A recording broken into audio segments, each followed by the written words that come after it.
Hunter chose a hearing where Republicans could not distort, manipulate, or misuse that testimony, honoring and then ignoring that invitation, and proving once again that they cared little about the truth and wanted only to, quote, move the needle of political support. He quickly left the hearing without making a statement himself. Our top local story is about, you guessed it, the snow. Northern Utah got hit with snow squalls last night, and we've got a chance to do that all over again today. It slides into the Wasatch Front right around the commute 4 or 5 p.m. National Weather Service meteorologist Hayden Mahan says the storm will push its way further into central and southern Utah later tonight. So just how much snow did the storm drop on our local ski resorts? The big winners, if you like fresh powder, include Alta with 14 new inches, Snowbird with 13, Brighton got 12, Deer Valley with 11, Park City with 9, and Sundance checked in with 5 new inches. Now the resorts further north didn't get as much, with Powder Mountain and Snow Basin reporting just 2 inches. But the storms will keep coming, and those totals will keep piling up. Randall Jepson, KSL News Radio. Your money at this moment. The Dow is up 68 points. That's 0.2%. We're at 37,592. Coming up, get ready for more snow. KSL weather is next. KSL News Time, 9:02.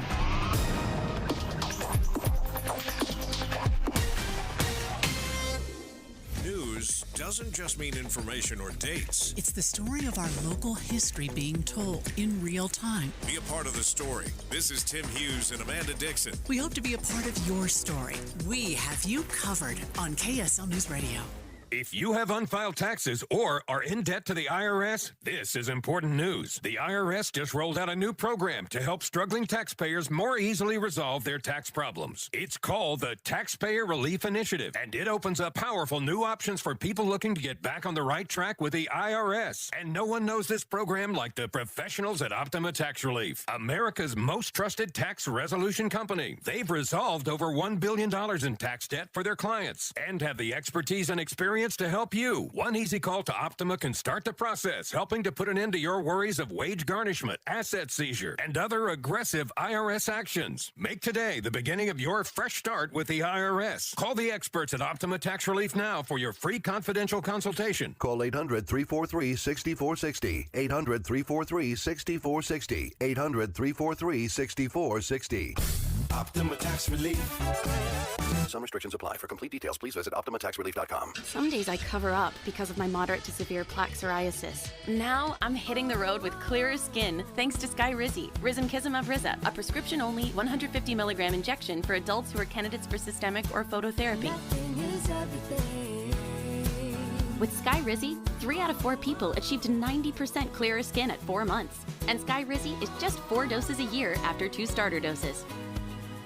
Don't use if allergic to Skyrizi. Serious allergic reactions and an increased risk of infections or a lower ability to fight them may occur. Before treatment, your doctor should check for infection and tuberculosis. Tell your doctor if you have an infection or symptoms such as fever, sweats, chills, muscle aches, or cough, or if you plan to or recently received a vaccine. Thanks to Skyrizi, there's nothing on my skin, and that means everything.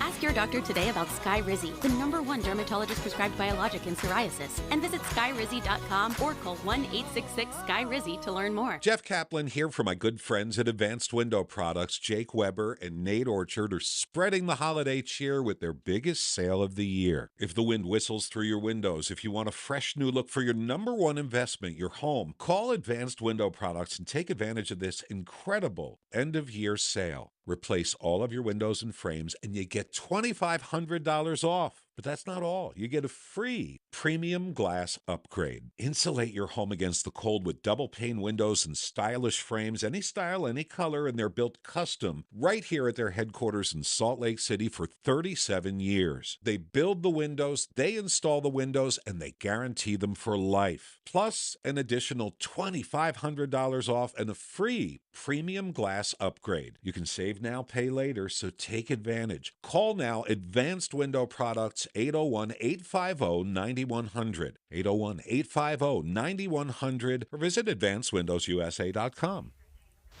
Traffic and weather together, brought to you by Sinclair. Save up to 20 cents with DinoPay. And here's Len Thomas. In Utah County, the big thing is that traffic is stopped up in Linden. We had a crash about 500 south. All lanes are blocked there, but they're starting to let things through there in the right lane. A little bit of the other lanes are being let through here very slowly, but you've got very slow traffic from Orem all the way up to Linden, and southbound slowing Pleasant Grove down to Linden.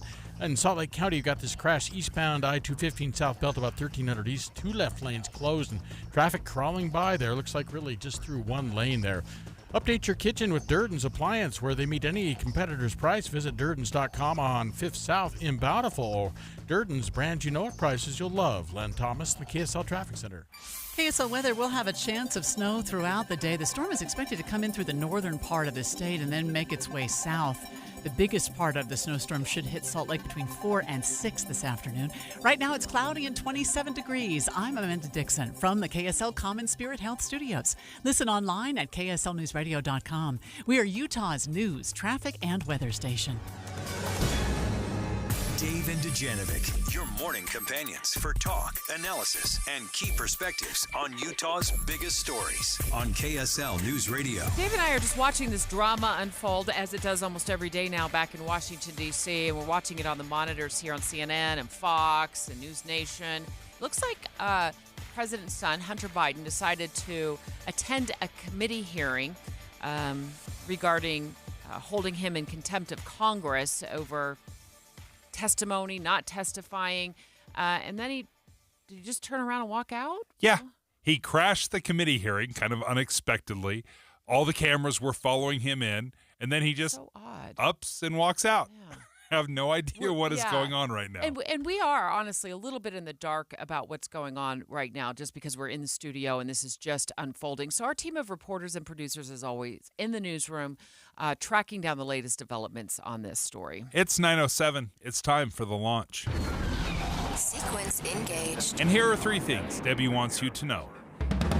Countdown. 3. Well, 4 schools in Salt Lake City shuttered by the end of the school year. That's right. The Salt Lake City School Board finally took a vote. And it was a close vote. But sorry, kids, your schools are going to close. 4 of them. We're going to lay out all the details about the board meeting in our first hour this morning, so in a few minutes. In our 11 o'clock hour, we've asked the Salt Lake City School District to join us because we've got some questions. I'm like, what happens to the properties? Okay, I want to know what happens to those properties. Also, I want to know when they'll start assigning families to other schools. So, how soon will these families know where their kiddos are gonna end up? And what are they telling the children today? What are they telling those children today at those 4 elementary schools?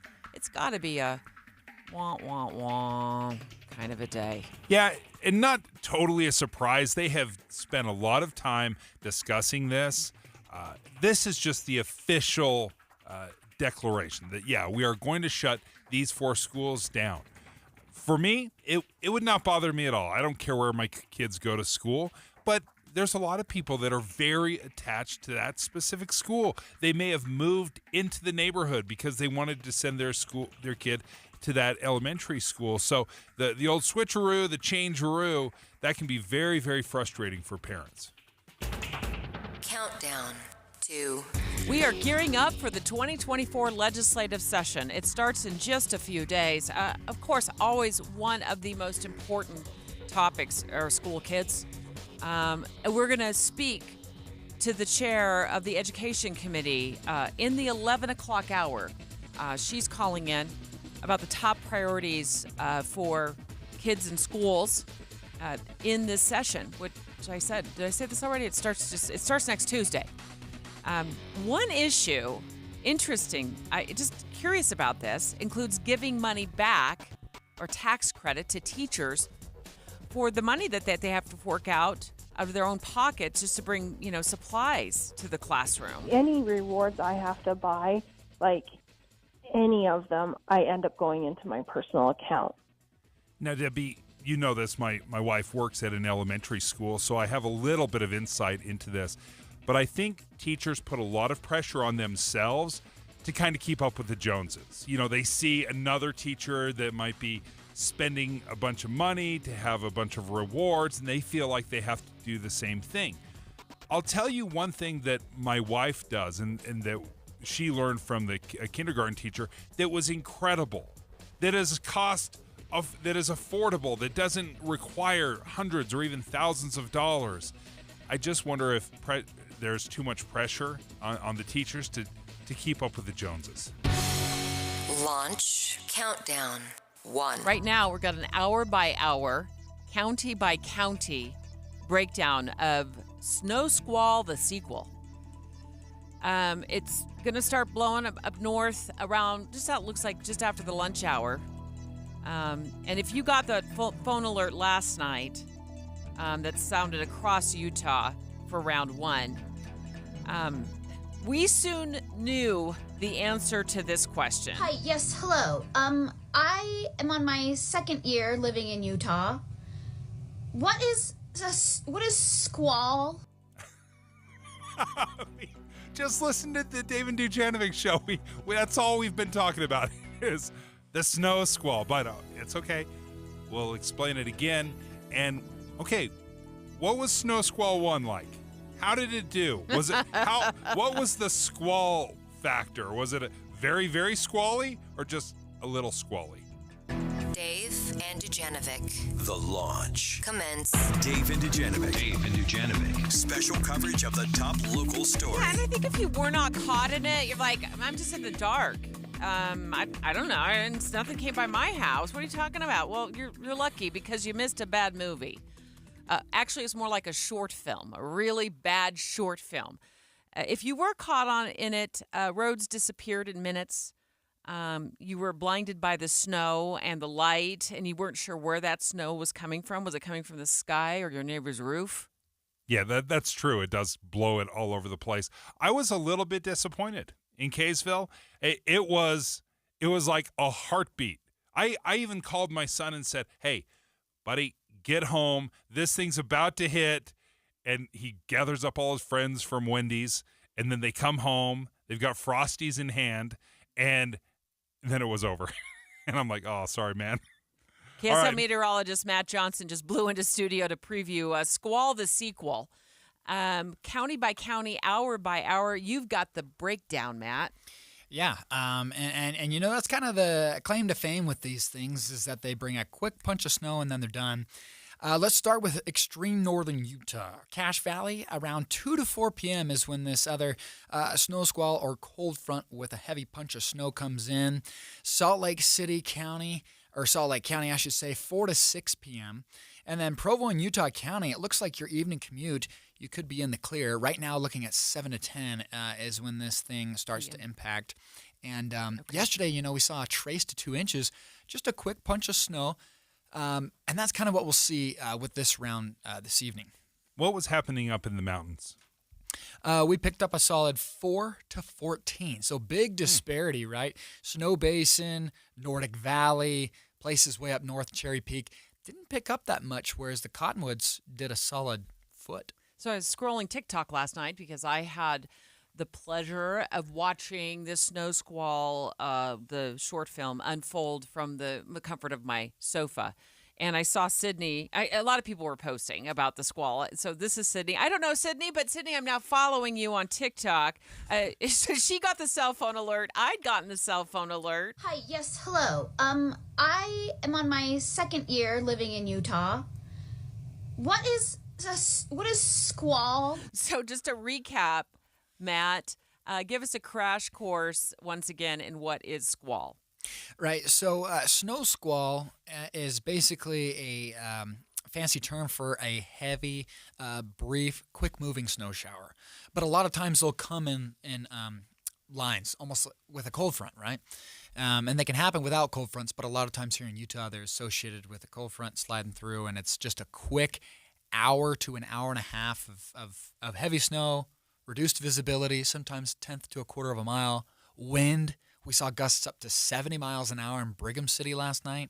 And so that's kind of the gist of it, just a blast of snow, but it doesn't accumulate much usually. This is completely unofficial, and I'm making it up right now, Matt. A squall factor. Was this a squall factor 3? I'd give it a squall factor out of what? 10, yeah. Out of 10? Yeah. I'd give it a a 6 or a 7 for Utah standards. Okay. Now, if you go back east, they'd laugh at us because their squalls put down 6 inches in an hour, you know.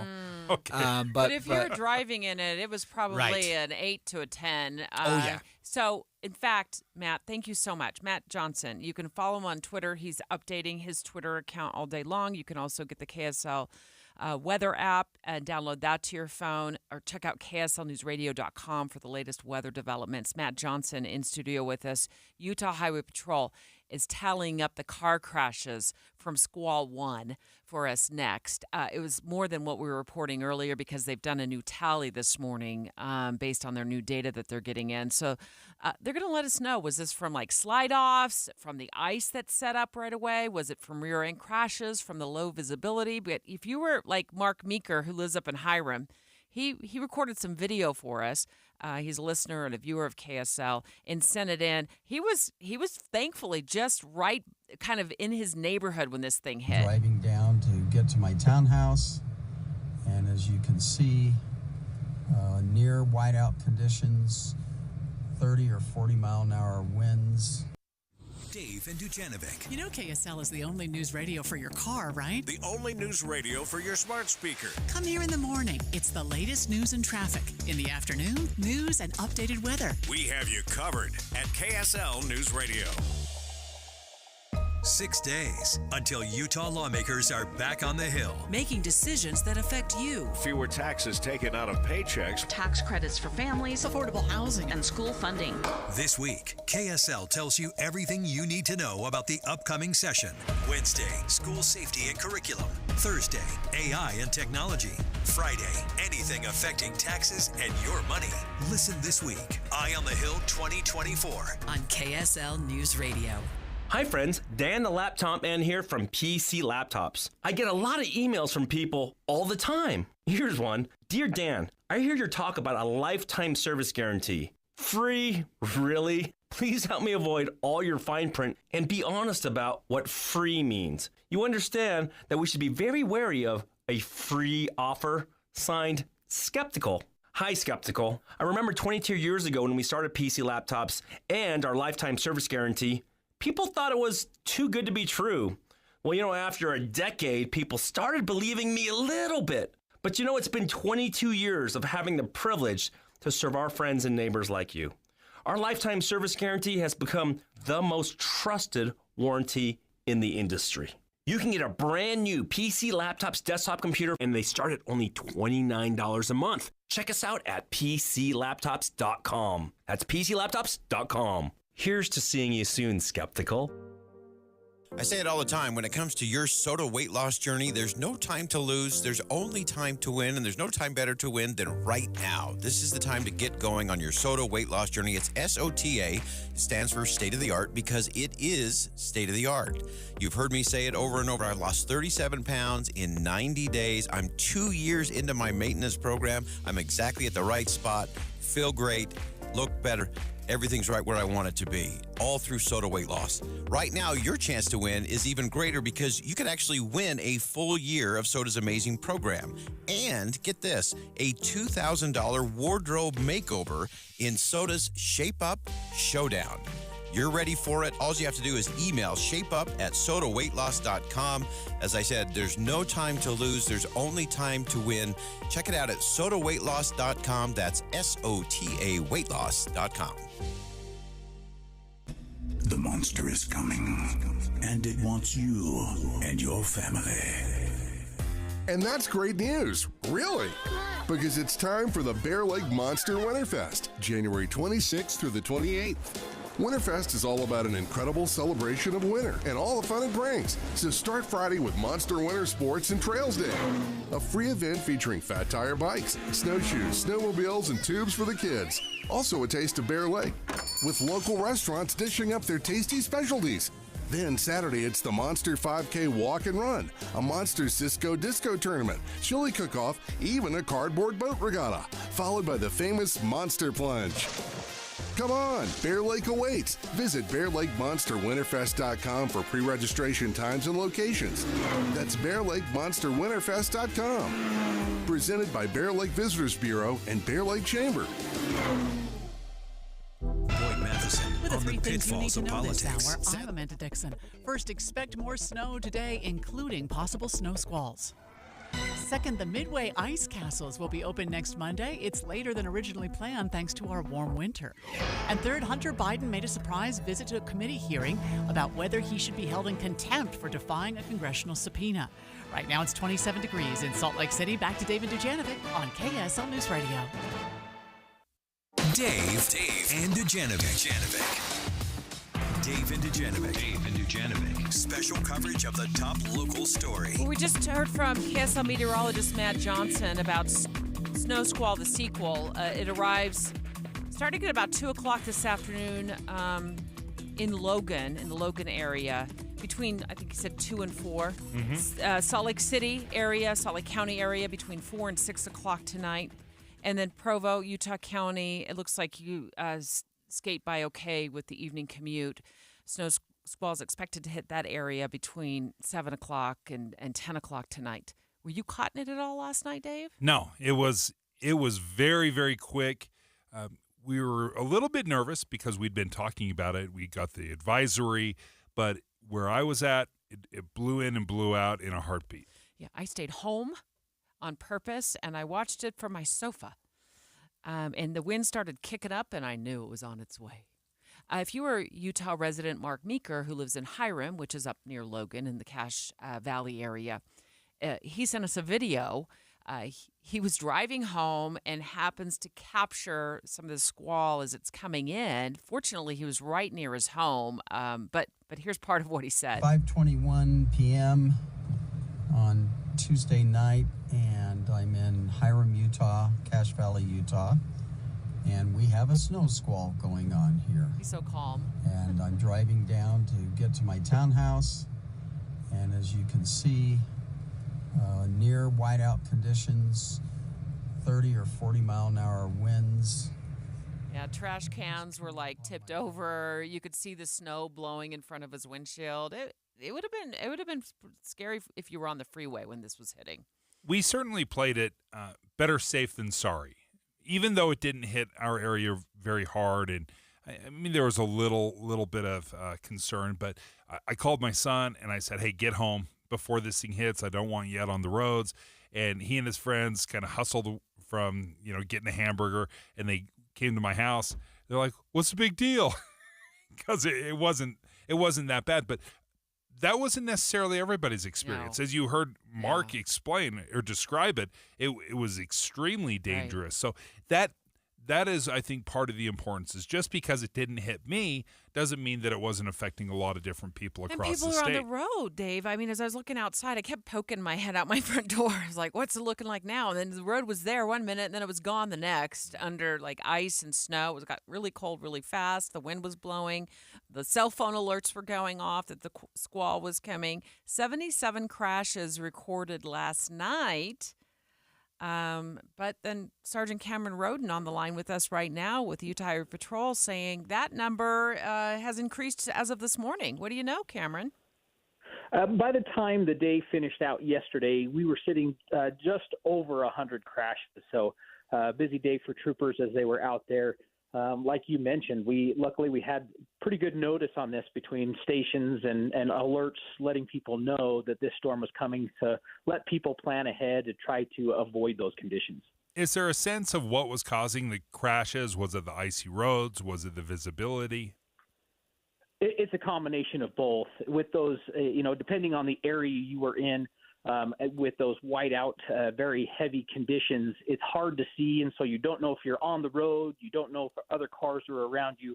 So there's a lot of visibility issues there. But those conditions also become very slick, and so it emphasizes the point to really slow down. And if you can, avoid those conditions and not travel or get off the freeway to wait out those conditions. Those are the best things that you can do. Sergeant Cameron Roden on the line with us right now with Utah Highway Patrol as we gear up for round 2 of snow squalls this afternoon along the Wasatch Front up into the Logan area. Of course, Highway Patrol troopers, other police officers, have to respond to these crashes. There were more than 100 last night in those squalls that we saw, low visibility, ice, the problem. Did you notice, did your troopers notice, Sergeant, fewer cars on the road? Did bosses say, go home, get home early? Is that your sense? Or would you like to see fewer drivers even tonight on the roads when this thing starts hitting?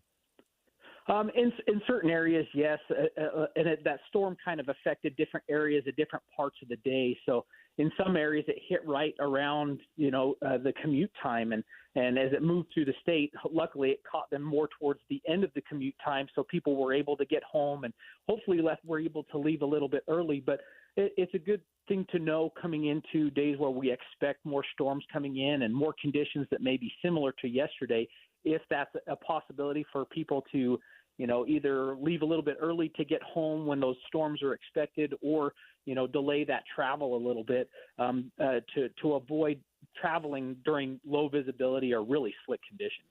With so many crashes, over 100 crashes because of this latest snow squall, was there a common factor in the sense, were they high speed? Were they sliding off the road? How would you paint that picture? Most of the time is what we see during these really slick conditions is just going too fast. Even when visibility is low, if you're going too fast, you're not going to be able to react to a hazard, whether you notice you're starting to travel off the road or you've got a car that's already spun out in front of you and you have to react to those hazards.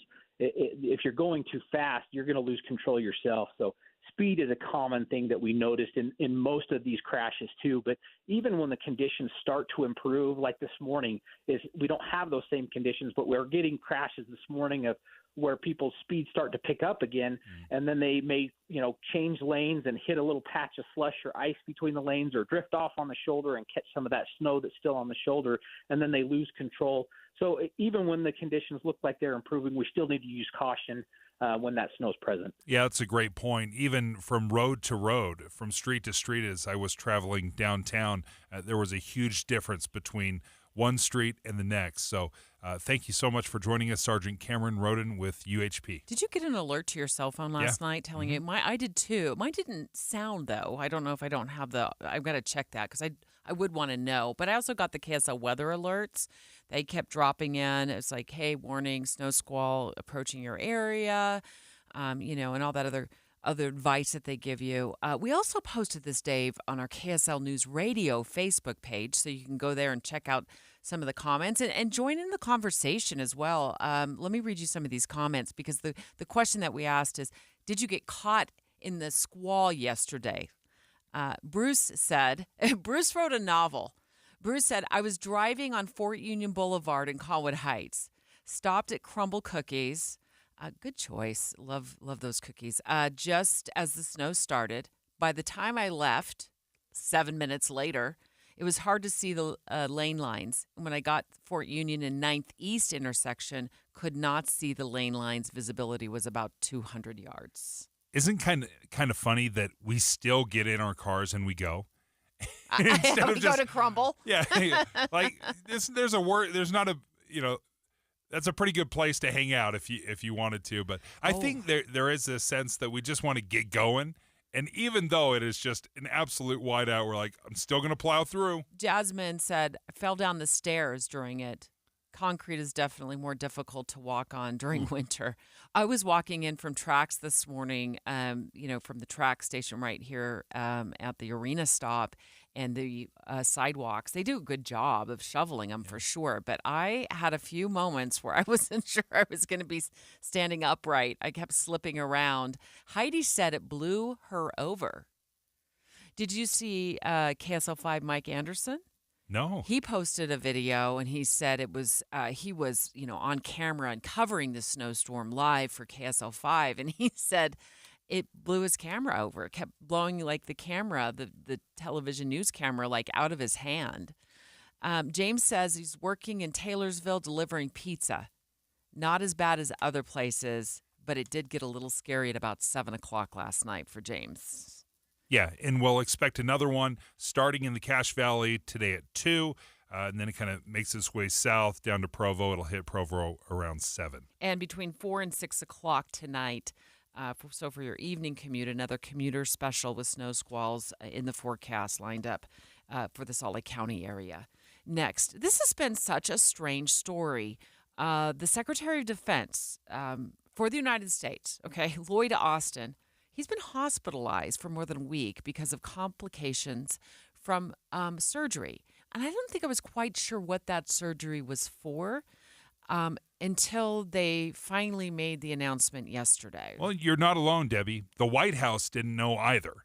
Like, the boss, his boss, had no idea what was going on.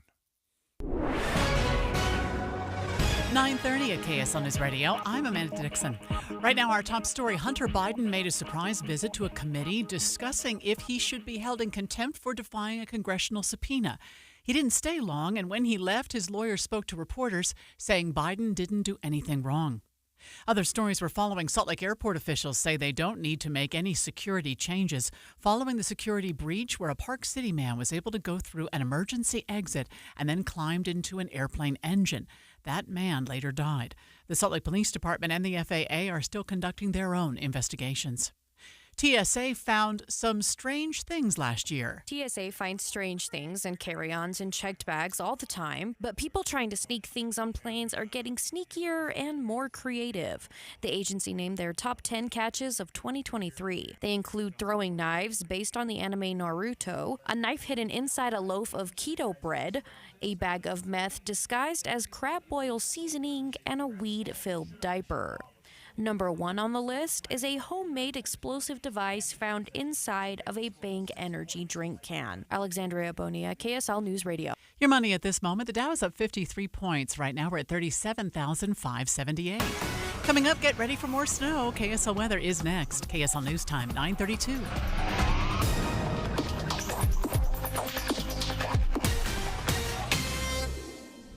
Great about KSL's traffic coverage? Trained traffic reporters and real listeners. Trading information and making the commute safer and faster for everyone. Every 10 minutes on the 9s, we have you covered on KSL News Radio. There was about a 10-year period where my house didn't have soft water. And I didn't think it was that big of a deal. And then after year after year after year started building up, I started to see the problems that were happening kind of in the unseen parts of my house. And the worst part of it was I had some hard water corrosion that burst a pipe going into my dishwasher, and it flooded my kitchen, went down into the basement. It was an absolute mess. And you could see when we were fixing things, you could see the hard water corrosion and problems that come with that. So I called Connecticut of Utah. I said, hey, will you come out, show us the difference, all the different places where soft water can benefit, because it's an investment. A lot of people think that when I talk about the Connecticut water softener, they're like, oh, you love it because you got a free one. No, I bought it just like you guys did. I got the same price as you did. So we had to have the same conversation, my wife and I. Do we want to invest in this? And we were convinced. So we had them come out. Installation was a breeze. It took just a few hours. And ever since, for the last 6 or 7 years, we've enjoyed the benefits of soft water. So if you're interested, give Connecticut of Utah a call, 801-576-8600. That's 801-576-8600. They are an authorized Connecticut dealer, and you can find out more online. Just go to softwaterutah.com. Tim Jr. here from RGS Exteriors, and I'm proud to tell you we don't lay off employees when things get tough. During the pandemic, we didn't let one of our installers go. Instead, we had them clean and remodel our offices so they could still get paid. Remember the 2008 housing crisis? It was a financial nightmare for even the biggest contractors. Still, we didn't lay off a single worker. Nope, we sacrificed profits to keep paying everyone. Look, when the economy's down, most contractors are quick to lay off their workers. It's the easiest way to save money when times get tight. But at RGS Exteriors, we're loyal to our people. You know why? Because it's the right thing to do. People first. People always. That's the RGS way. For gutters, siding, windows, and more, call RGS Exteriors at 801-280-3110 or visit rgsexteriors.com. That's rgsexteriors.com, 801-280-3110. Denise has been playing jazz for 40 years. Last concert, one of the musicians fell sick with RSV. Respiratory syncytial virus, or RSV, is a highly contagious virus that can lead to breathing problems. This time, she's choosing to help protect herself with Pfizer's RSV vaccine, Abrysvo. Abrysvo is a vaccine for the prevention of lower respiratory tract disease caused by respiratory syncytial virus, RSV, in adults 60 years of age and older. Abrysvo is not for everyone and may not protect all who receive the vaccine. Don't get Abrysvo if you've had a severe allergic reaction to its ingredients. People with a weakened immune system may have a decreased response to Abrysvo. The most common side effects are tiredness, headache, pain at the injection site, and muscle pain. Ask your pharmacist or doctor about Pfizer's RSV vaccine, Abrysvo, respiratory syncytial virus vaccine. For full prescribing information, please call 1-844-989-7284 or visit abrysvo.com. Brought to you by Pfizer. Hi, Doug Wright, and hopefully you're one of the lucky people who got a gift certificate or a gift card for Ruth's Chris Steakhouse. It's time to cash that thing in. You know, my son and I, every year, we have a little contest, who reads the most books, and the stakes are literally steaks. I asked Ian, because he won this year, I said, okay, where do you want to go get your steak? And he goes, come on, Dad, you know where. And of course, it's Ruth's Chris Steakhouse. It is the best steak you are ever going to have, and it's waiting for you at 2 locations, Hotel Park City and downtown Salt Lake City. Think of all the great things that are going on in downtown Salt Lake City right now. Make dinner at Ruth's Chris part of your evening. And then, of course, up in the mountains right now, it's time to go skiing. And the perfect place for après-ski, enjoying that amazing meal, is right there at Hotel Park City. Ruth's Chris Steakhouse. The best steak you have ever had is waiting for you at Ruth's Chris Steakhouse. Traffic and weather together, brought to you by Sinclair. Save up to 20 cents with Dino Pay, and here's Len Thomas. Well, man of the crash, eastbound I-215 13th East is cleared. Traffic getting back to momentum here in Utah County. The crash in Linden at 500 South has been moved away with one UHP car on the right shoulder. Traffic slowly moving here from before Orem's 800 North into Linden.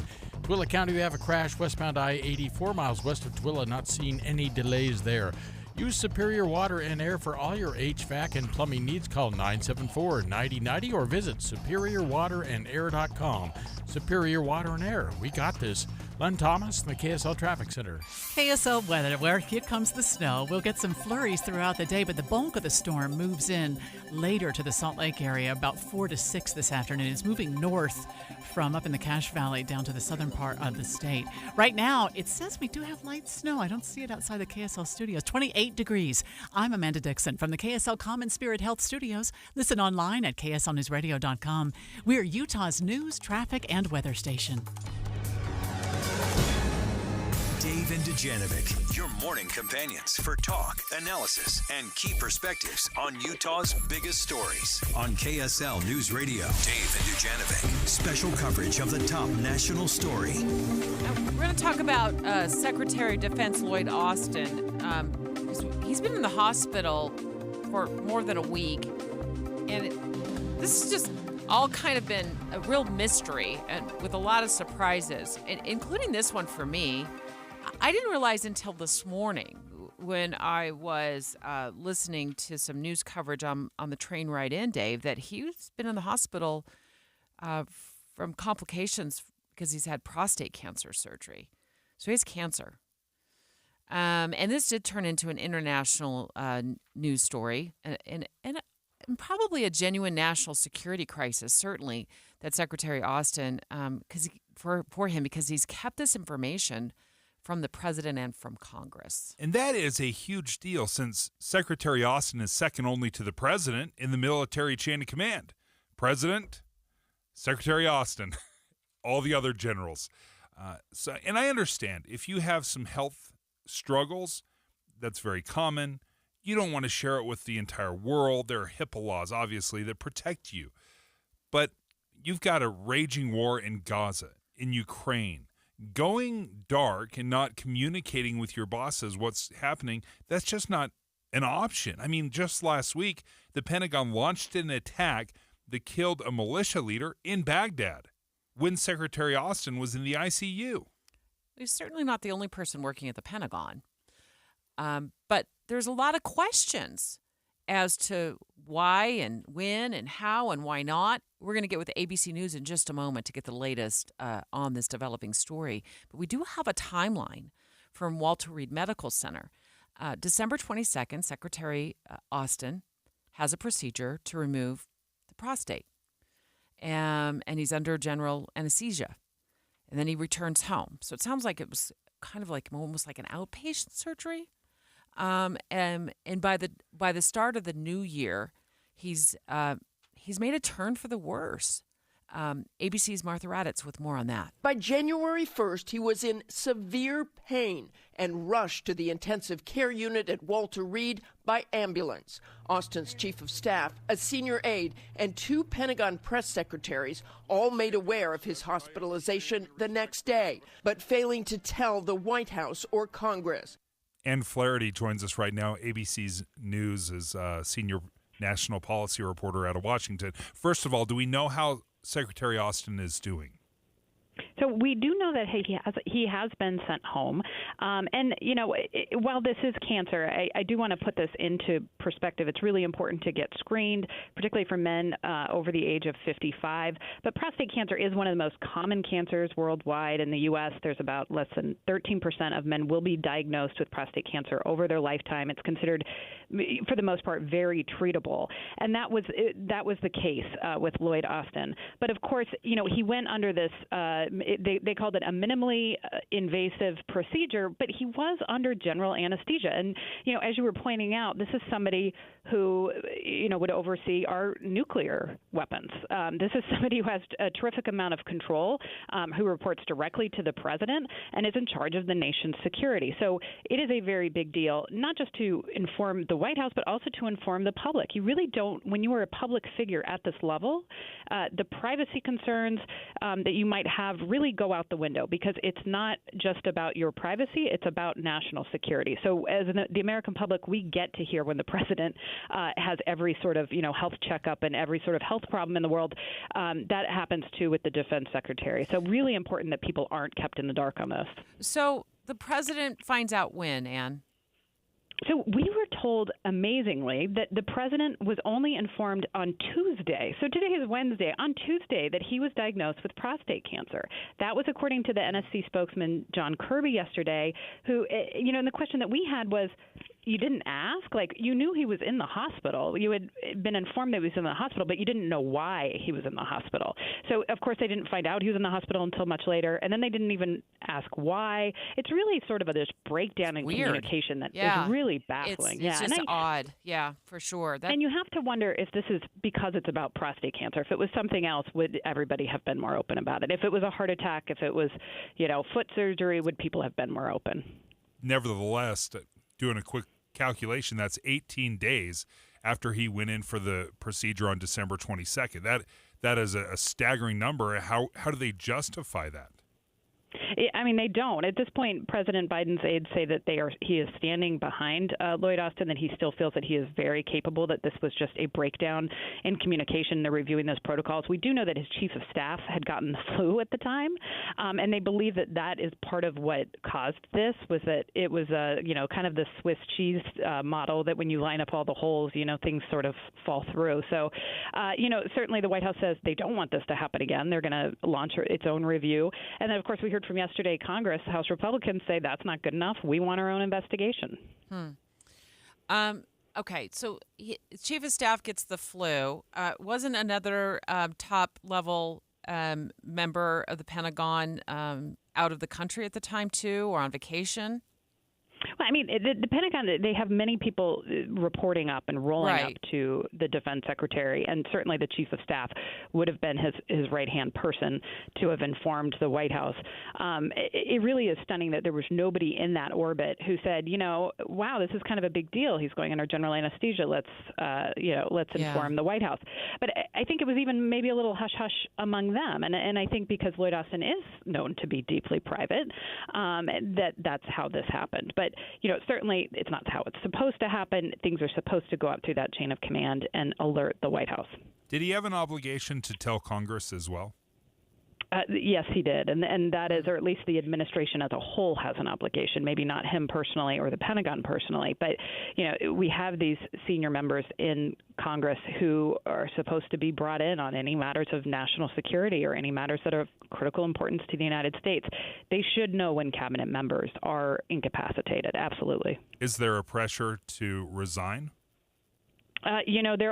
There's talk about it, obviously, among House Republicans and raising these questions. But right now the administration is saying, hey, the Pentagon's going to do a 30-day review. The White House is going to look at protocols across the government. They're sort of pushing it off for now because clearly President Biden, known for his loyalty, he likes Lloyd Austin. He wants to keep him in that job. He thinks he's doing a good job otherwise. They are chalking this up to just a very bad mistake. ABC News' Ann Flaherty. Thank you.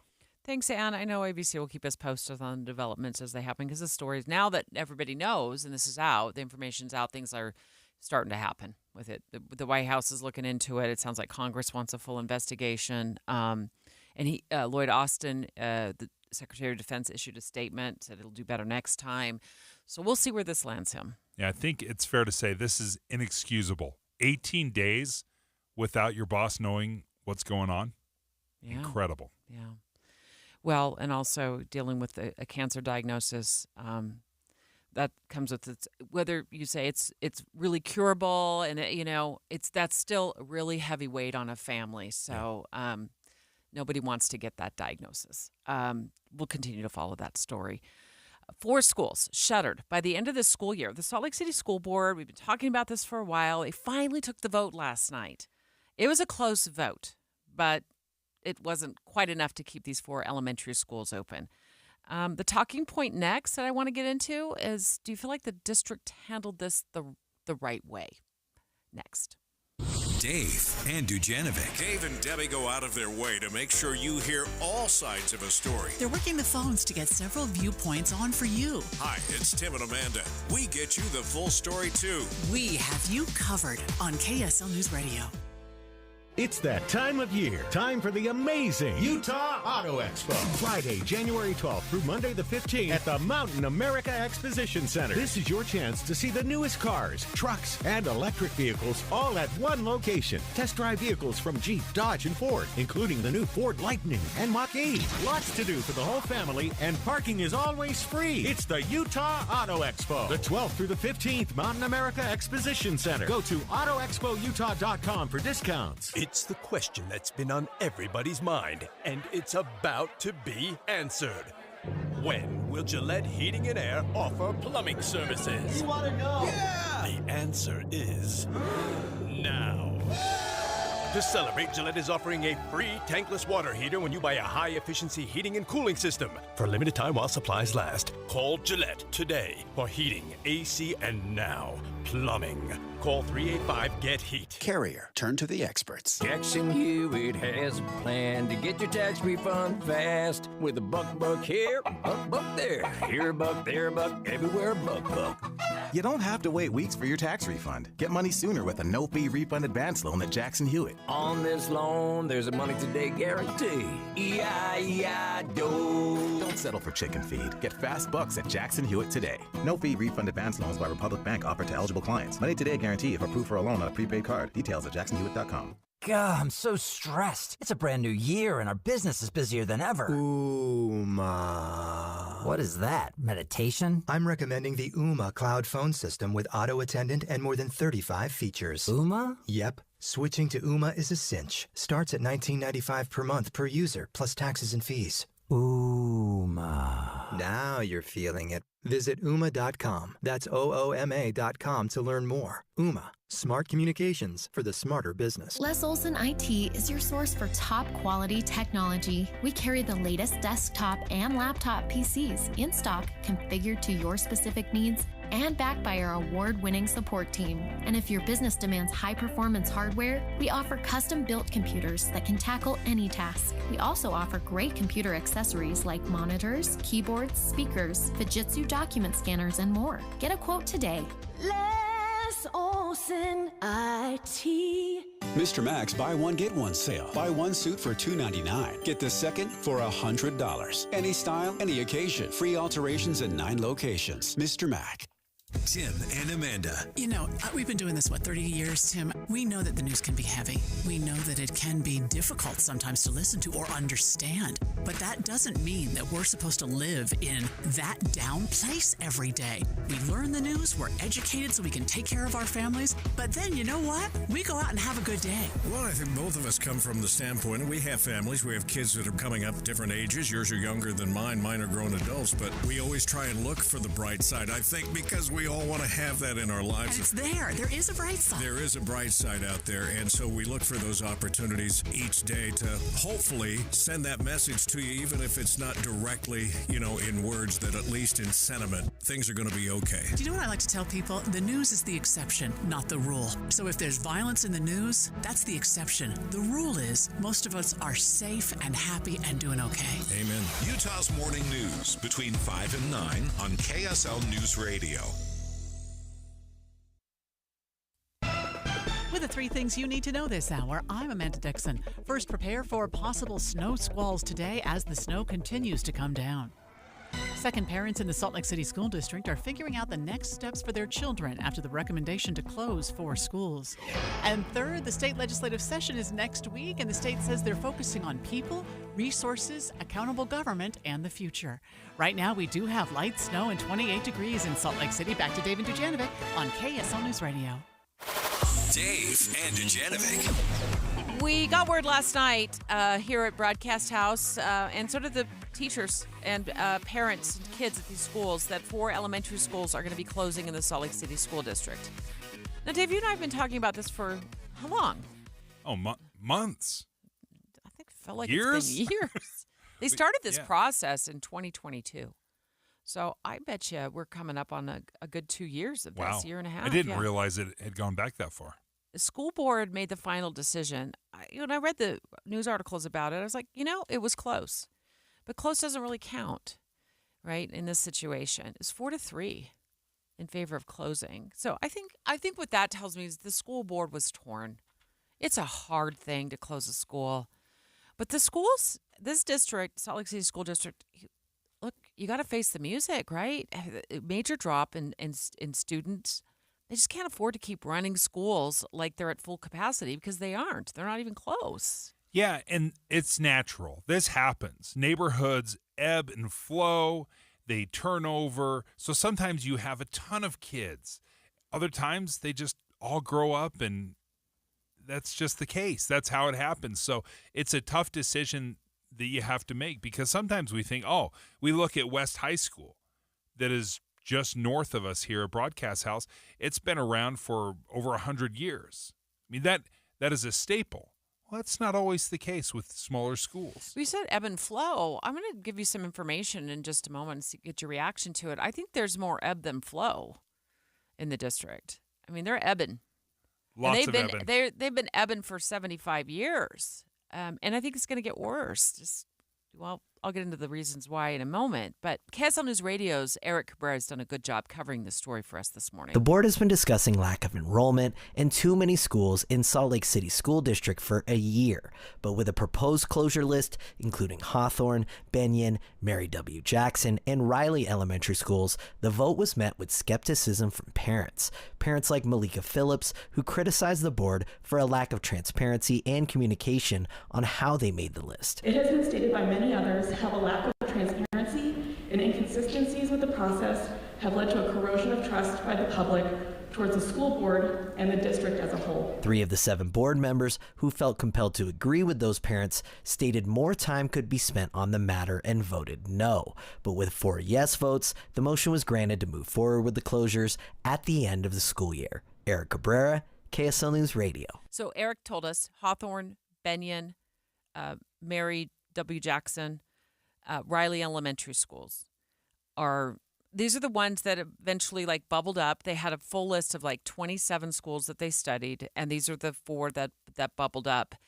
What we don't know yet is when parents will get information on where their kiddos will be going next year, because this will start a domino effect of boundary changes.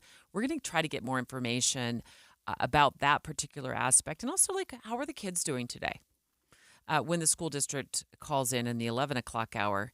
But let's say you're the parent walking out of this meeting last night, going home, and it's Tuesday. They're in school, right? I mean, it's not like winter break or something like that. And you're going home. And I was like, I would have hoped you would have done that vote on a Friday before a 3-day weekend. So we could just kind of absorb it all, right? Or maybe they want to be with their friends, and maybe the kids are like, they've known for a long time this is coming, so it's expected to them. I think a lot of times kids will respond how the parents respond. If the parents are like, that's cool, we'll make this work, this is a cool opportunity, then the kids will see it as that. If you're just mourning the loss, then your kids are going to mirror that same reaction, I think, at least in my experience. I think kids are so adaptable. They're so used to changing classes every single year. Sometimes they have friends in class, sometimes they don't. That is very natural. So, sure, there might be a little sadness. I think it might be a little overblown. Really? Well, they're certainly used to it in the district, I will tell you. So you talked about ebb and flow in neighborhoods. There's been a lot of ebb in Salt Lake City. So I went back, thanks to the Desert News and all of their work, looked up some information about what's been going on over the last, several decades. Desert News reported just a few months ago that in the past almost 40 years, the district has closed 37 schools. 37 schools. So you can add 4 more. 25 were shuttered in the 1970s alone. I didn't realize, I guess, that it had been that many schools because Salt Lake City was the hub, right? I mean, it was the place to be. And over the last couple of decades, not so much. In part, I think, because the capital city is prime real estate, housing costs are high. The average home is around $550,000, even $600,000 in certain areas, even higher in some of the avenues. So it's not like you're going to move out and a brand new family with 3 young kids are going to be able to buy $1 million home or even a $500,000 or $600,000 home to be able to repopulate these schools. The area has done very well in many of these schools. Prices are high. People are not moving out and aging out and turning over their homes. So you don't have that replenishing student body. A lot of parents have complained about this over the last, several months, that there wasn't a transparent process. So just what's your perfect process in your mind about how this would work if your neighborhood school or schools around you were, going to be shuttered? First of all, I would push back on that they haven't been transparent. You and I have been talking about it. Again, I didn't realize we've been talking about it for 2 years, but it doesn't surprise me either. The Salt Lake City School District has come on our show time and time again. I've read countless articles. They've had hearing. They've taken public comment. So what does the perfect one look like for me? That's it.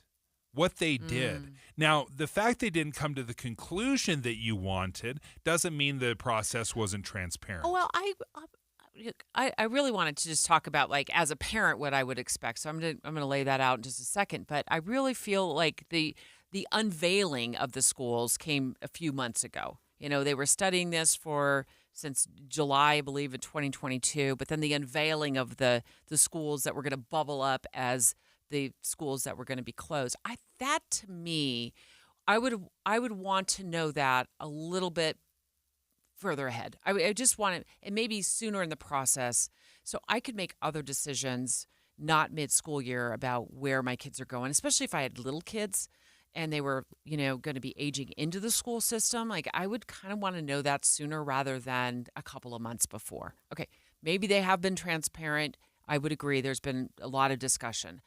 But I think it's that, here are the 4 schools that are going to be closed. It came out just a few months ago. And I think that's tough, especially if you have just bought a school, a house just across the street from a school.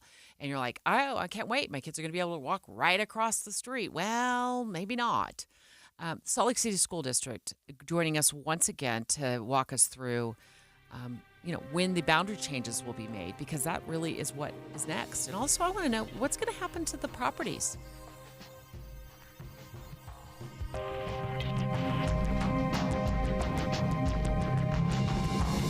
KSL FM Midvale. KSL Salt Lake City. From the KSL Common Spirit Health Studios, this is KSL News Radio.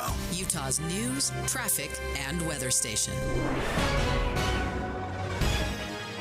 It's 10 o'clock at KSL News Radio. I'm Dan Bonas. KSL's top story this hour. We could see a report of repeat of snow squalls and winter driving around the Wasatch Front tonight. National Weather Service Hayden Mann says we're going to see today's storm cross the Idaho border around 3 o'clock and get to the Wasatch Front around 5. Plan your travel accordingly, just trying to avoid the period in which the heaviest snow will be moving through the area. Just try and stay off the road. Mann says winds likely won't be as strong as they were during the snow squalls last night, but a snow squall warning is still very possible. Look for about 2 inches to fall in the valleys. Our top national story this hour from ABC News. Republican lawmakers in the House Committee on Homeland Security opened the first impeachment hearing against Homeland Security Secretary Alejandro Mayorkas by highlighting the historically high levels of unauthorized migration across the southern border. Democrats continue to insist the proceedings are a sham. Here's Democrat Benny Thompson of Mississippi, the ranking member. They know their already razor-thin majority is slipping away and think impeaching Secretary Mayorkas, even though there's absolutely no basis for it, will keep them in control of the House. Republicans are saying Mayorkas intentionally failed to enforce border protection laws. Your money at this moment, the Dow Jones average up on the day right now, just 24 points. The NASDAQ is up 47. And you do remember that snow squall from yesterday. We could see a repeat today. That's next. KSL News Time, 10:01.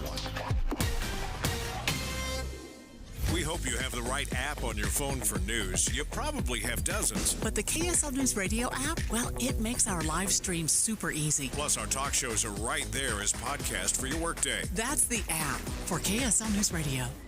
In order for small businesses to thrive, they need to be smart, efficient, savvy, staying ahead of the market at every turn, finding ways to do more with less, and taking advantage of every opportunity that comes their way.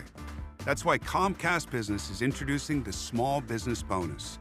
For a limited time, you can get up to a $1,000 prepaid card when you switch to Comcast Business, the company with the largest, fastest, reliable network. So if you're a small business owner, don't wait. Call or go online to learn about the $1,000 bonus today. Give your business a head start in 2024. Get started with fast speeds and advanced security for $49.99 a month for 12 months with a 2-year agreement. Call or go online to switch today. Ends 2/21/24. Restrictions apply. New customers only with 50 megabits per second internet and security edge. EcoBill and autopay required. Equipment, taxes, and fees extra. Prepaid card offer requires premium internet. When you crash your car, you get it fixed. When your computer crashes, you get a new one. But what will you do if you've been saving in a 401k or an IRA and the market crashes? If you're in your 30s or 40s, you'll be just fine. But if you're in or near retirement, you could be in trouble. Mike Stevens and his team at Capital Wealth Advisors are here to help. They can run a risk analysis to see if you're too heavily invested in the market. Don't let the ups and downs of Wall Street control you or your retirement dreams. Call 801-210-5500 today to schedule your risk analysis with Mike Stevens and the team at Capital Wealth Advisors. That's 801-210-5500. Crashes happen. Question is, are you ready? Capital Wealth Advisors, 801-210-5500. Investing involves risk, including the potential loss of principal. Advisory services offered through Capital Wealth Advisors, LLC, a state of Utah registered investment advisor. Getting help with plumbing repairs is easier than you think. All you have to do is call Any Hour Services or schedule an appointment at anyhourservices.com. No one helps more homeowners than Any Hour Services. For the right repair and the right paint, the right choice is manufacturer-certified Martins Collision Repair. Hi, I'm Tiago Martins, and few have met the rigorous certification by Kia, Dodge, Infiniti, Chrysler, Jeep, Nissan, Hyundai, and many others. But it's one more reason that Martins is your right choice. Check online at martinscollision.com. On State Street in Orem and in Salem, we work with all insurance companies. The right repair, the right paint, the right choice. Martins Collision Repair. For the right repair and the right paint, the right choice is manufacturer certified Martins Collision Repair. Hi, I'm Tiago Martins. Many shops have ASC and ICAR certified technicians, but few have certifications by General Motors, Nissan, Chrysler, Hyundai, Jeep, and many others, making Martins your right choice. Online at martinscollision.com, on State Street in Orem and in Salem, we work with all insurance companies. The right repair, the right paint, the right choice. Martins Collision Repair. Traffic and weather together brought to you by Sinclair. Save up to 20 cents with DinoPay. Here's Len Thomas. In Draper, we have a crash at the bottom of the southbound I-15 114th South exit ramp to watch out for. Also, we have roadway restrictions, both big and little Cottonwood Canyons. Approved traction devices required for all vehicles. And Twilla County, a crash westbound I-80 4 miles west of Twilla. Not seeing any delays there. Fed Up Kitchen is Utah's premier healthy meal prep service. Save time, money, and get results with their delicious gluten-free, macro-friendly meals. Eat better, feel better, live better, and Fed Up Kitchen. FedUpKitchen.com. Len Thomas, the KSL Traffic Center. KSL weather, we'll see dry and cold weather till this evening when another snow squall could move through the Wasatch Front during the afternoon commute. Another couple inches of snow could come with it. We could see snow showers again tomorrow morning before things clear up. Right now, 28 degrees and cloudy. I'm Dan Bomas from the KSL Common Spirit Health Studios. Listen online at KSL News Radio. We're Utah's news, traffic, and weather station. Dave and Dujanovic, your morning companions for talk, analysis, and key perspectives on Utah's biggest stories on KSL News Radio. Eye on the Hill 2024 special coverage on KSL News Radio. Yeah, the next couple of days in our 10 o'clock hour. And don't forget, we're now on Friday mornings as well. So yes, even on Friday morning at 10 a.m., we are going to be taking a closer look, an in-depth look at several pieces of legislation that will impact Utah families, impact Utah schools, impact your pocketbooks at home, that are going to be unveiled up on Capitol Hill because the general session starts next Tuesday. Did you hear about this one? Did you hear the one about the lawmaker, Dave, who's proposing to give teachers a new tax credit of $500? Have you heard about this one yet? Yeah, this is interesting because I've heard for decades the complaint from teachers that they have to use their own money to decorate and to, buy little gifts and rewards for their kids during the school year. So this has been something I've heard for decades. This is a solution. So let's get with KSL News Radio's Britt Johnson to help walk us through what this piece of legislation does, and then I've got more details after Britt's report. House Bill 105 would give teachers a tax credit for any personal money they spend on their classroom. For most teachers, that amount really adds up over the course of the year. One Utah teacher spends hundreds of dollars of her own money, and so does her husband, who's also a teacher. Oftentimes, their classrooms need rewards or incentives for their students. I end up going into my personal account. Currently, Utah teachers get $175 a year to go towards classroom improvement. Britt Johnson, KSL News Radio. Now, I've talked about this many times. My wife works at an elementary school. She's a teacher's aide. So we've experienced a lot of this. She's worked there for many years. And I think I know there's where some of the problem is coming from. What is it?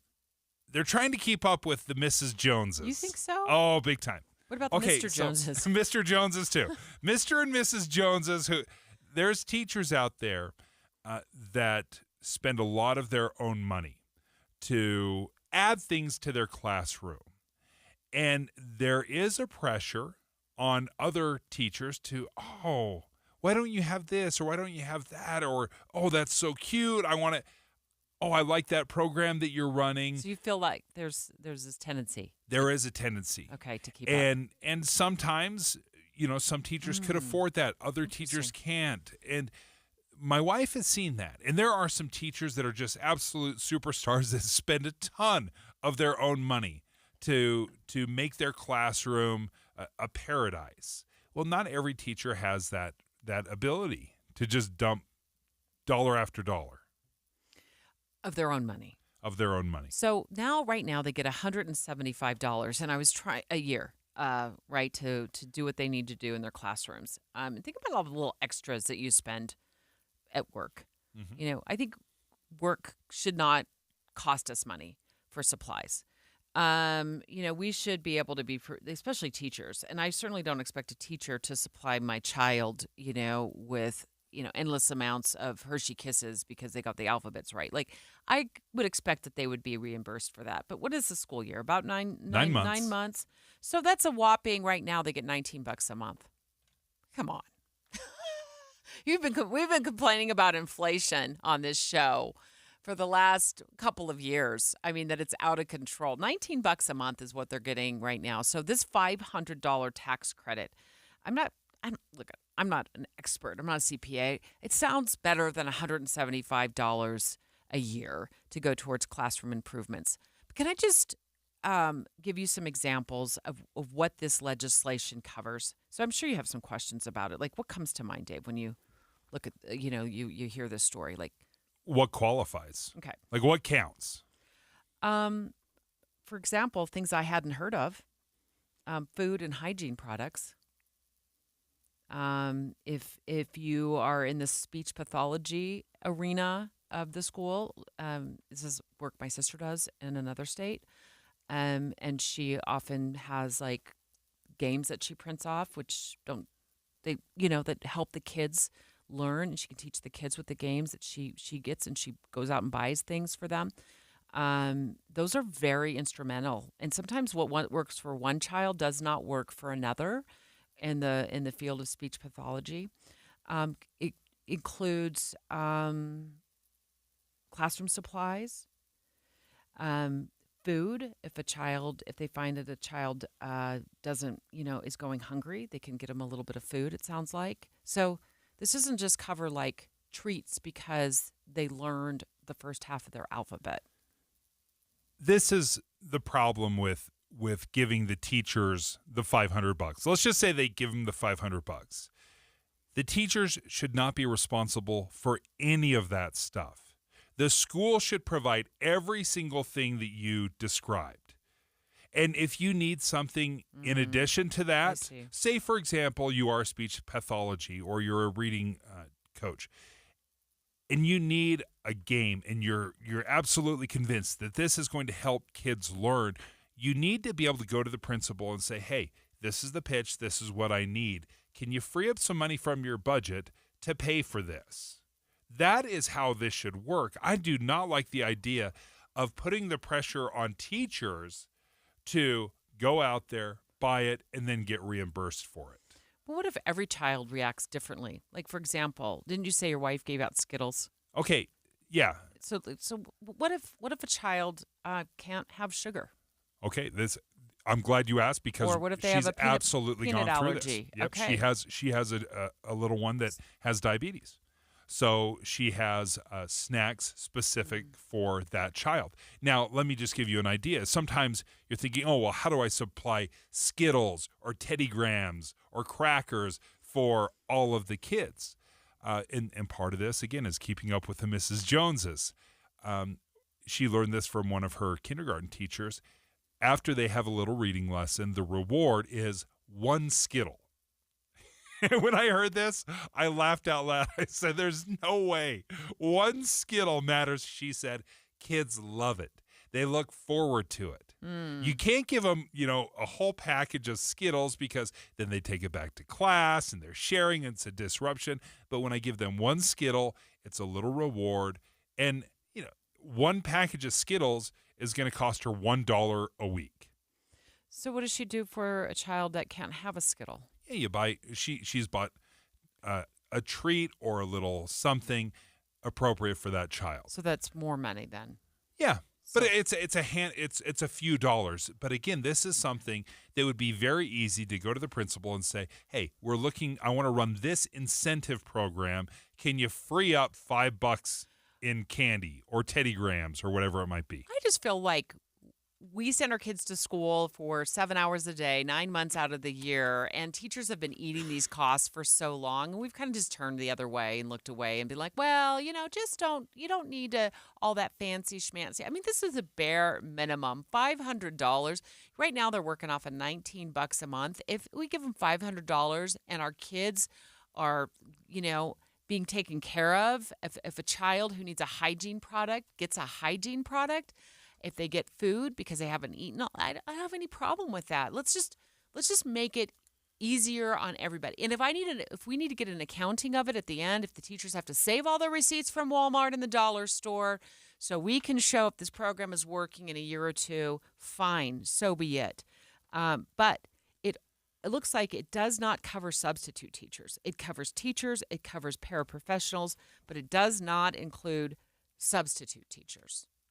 I don't know if you're a permanent sub, if it includes you, because some people end up being in the classroom for more than just a day or two.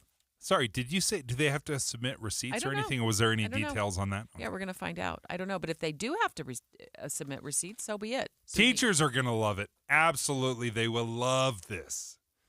Straight ahead, another candidate for U.S. Senate, Trent Staggs, joining the show next. How many did we figure out yesterday Republicans were running for the U.S. Senate seat that's going to be opened up by Mitt Romney when he decided he's not going to run again? Do you remember, Dave? A cool dozen.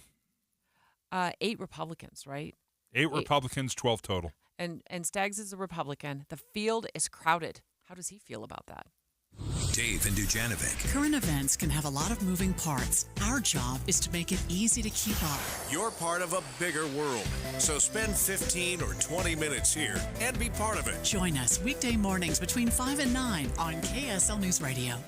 We asked for it. We need a healthy snowpack to fill our reservoirs. Now we're getting it. The plows have gone through here, but it is definitely still slick. Emergency traffic. Icy conditions on the road, even with the plows throwing down some salt. Well over a foot of snow for the Wasatch Front total. Now that we're finally seeing snow in the valleys, you should know KSL is ready. Get updates with traffic and weather together every 10 minutes on the 9s and emergency traffic at a moment's notice. We have you covered at KSL News Radio. Denise has been playing jazz for 40 years. Last concert, one of the musicians fell sick with RSV. Respiratory syncytial virus, or RSV, is a highly contagious virus that can lead to breathing problems. This time, she's choosing to help protect herself with Pfizer's RSV vaccine, Abrysvo. Abrysvo is a vaccine for the prevention of lower respiratory tract disease caused by respiratory syncytial virus, RSV, in adults 60 years of age and older. Abrysvo is not for everyone and may not protect all who receive the vaccine. Don't get Abrysvo if you've had a severe allergic reaction to its ingredients. People with a weakened immune system may have a decreased response to Abrysvo. The most common side effects are tiredness, headache, pain at the injection site, and muscle pain. Ask your pharmacist or doctor about Pfizer's RSV vaccine, Abrysvo, respiratory syncytial virus vaccine. For full prescribing information, please call 1-844-989-7284 or visit abrysvo.com. Brought to you by Pfizer. Some days I cover up because of my moderate to severe plaque psoriasis. Now I'm hitting the road with clearer skin thanks to Skyrizi, Risankizumab Riza, a prescription-only 150 milligram injection for adults who are candidates for systemic or phototherapy. With Skyrizi, 3 out of 4 people achieved 90% clearer skin at 4 months. And Skyrizi is just 4 doses a year after 2 starter doses. Don't use if allergic to Skyrizi. Serious allergic reactions and an increased risk of infections or a lower ability to fight them may occur. Before treatment, your doctor should check for infection and tuberculosis. Tell your doctor if you have an infection or symptoms such as fever, sweats, chills, muscle aches, or cough, or if you plan to or recently received a vaccine. Thanks to Skyrizi, there's nothing on my skin, and that means everything. Ask your doctor today about Skyrizi, the #1 dermatologist prescribed biologic in psoriasis, and visit skyrizi.com or call 1-866-SKY-RIZZI to learn more. It's that time of year. Time for the amazing Utah Auto Expo. Friday, January 12th through Monday the 15th at the Mountain America Exposition Center. This is your chance to see the newest cars, trucks, and electric vehicles all at one location. See the luxury vehicle display. See the heartwarming Subaru pet adoption area. Lots to do for the whole family, and parking is always free. It's the Utah Auto Expo. The 12th through the 15th, Mountain America Exposition Center. Go to AutoExpoUtah.com for discounts. Everybody knows that your credit history can have a huge impact on your life, Amanda, especially when you're just starting out as an adult. That's why Utah Community Credit Union, UCCU's new Credit Builder Loan is such a great idea. It's a way to build or to rebuild your credit. All right, so let's talk about how it works. With Credit Builder, UCCU will open an account in your name and then provide that account with a fixed amount of funds along with a small automatic monthly payment.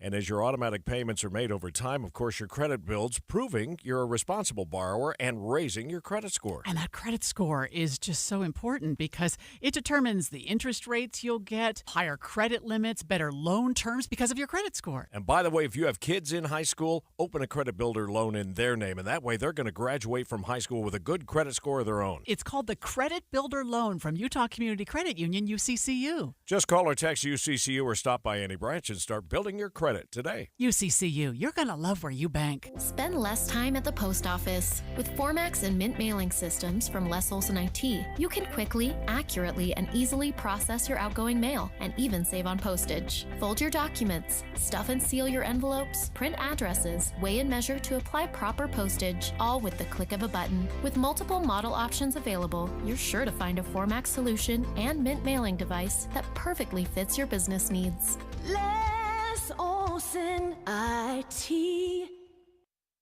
The movie show is at Minky Couture in Layton this Friday from 10 to 1.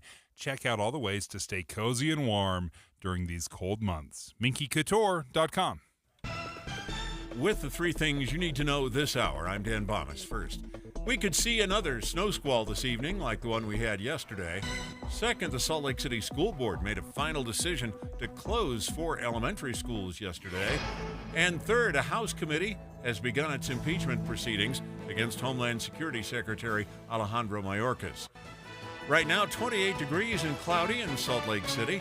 And back to Dave and Dujanovic on KSL News Radio. Dave and Dujanovic. Dave and Dujanovic. Utah's top political story. Special coverage with Dave and Dujanovic. And then there were 12. There are 12 candidates running for Senator Mitt Romney's seat. Remember when he made this announcement? I think both parties would be far better served if they were going to be represented by people other than those of us from the baby boom generation. You know, that was part of Senator Romney discussing why he decided not to run. And in general, he just thought, you know what? I'm too old. If I were to run again and be elected, I'd be too old. And by the way, President Trump is too old. President Biden's too old. I think a younger generation is ready for this. And since then, 12 people have officially decided to run for that Senate seat held by Senator Mitt Romney. 8 of them are Republicans. I think that makes for a really crowded Republican field. And there's going to be some competition probably for some funding, and some campaign money and donations, as well as, rallies and time that, they're going to want to try to get potential voters to their rallies. But you said that you appreciated the fact that Mayor Trent Staggs has been in this from the beginning, whether Romney decided to run again or not. Yeah. One of the things I like about running early is you're running just because you believe you're the best person. It doesn't feel opportunistic. Sometimes when people drop out, you think, oh, now it's the time to pounce. Trent Staggs was very early on in this, and he's been very clear that he has been unhappy, even though he is a Republican, even though Senator Romney's a Republican, but he has been unhappy with Romney's term. There was a lot of disappointment with Mitt Romney, with not just his voting record. I've called that out repeatedly on my website and just in campaign stops about his commitments to a balanced budget and spending and ending illegal immigration and appointing conservative justices, but it's also the representation. Trent Staggs, candidate for U.S. Senate, also mayor of Riverton. Good morning, Mayor. Hey, good morning. Good to be with you. What's your reaction to the number of candidates, particularly Republican candidates? I think there are 8 now, including Representative John Curtis, running for the Senate seat. Well, hey, it really doesn't change anything for us. I mean, as Dave was saying, I was the first one to fully announce, to jump in there, irrespective of what Senator Romney was going to be doing. And I did so because I feel like it is time for change. I agree with Senator Romney on that point, that we do need to have somebody else representing Utah. And this election, we have that opportunity. We have a chance to go ahead and replace Mitt Romney with another Senator Lee, if you will, and that's exactly what you'd have with me. When it comes to these large groups, when so many people, so many candidates throw their hat in the ring, how does that impact fundraising?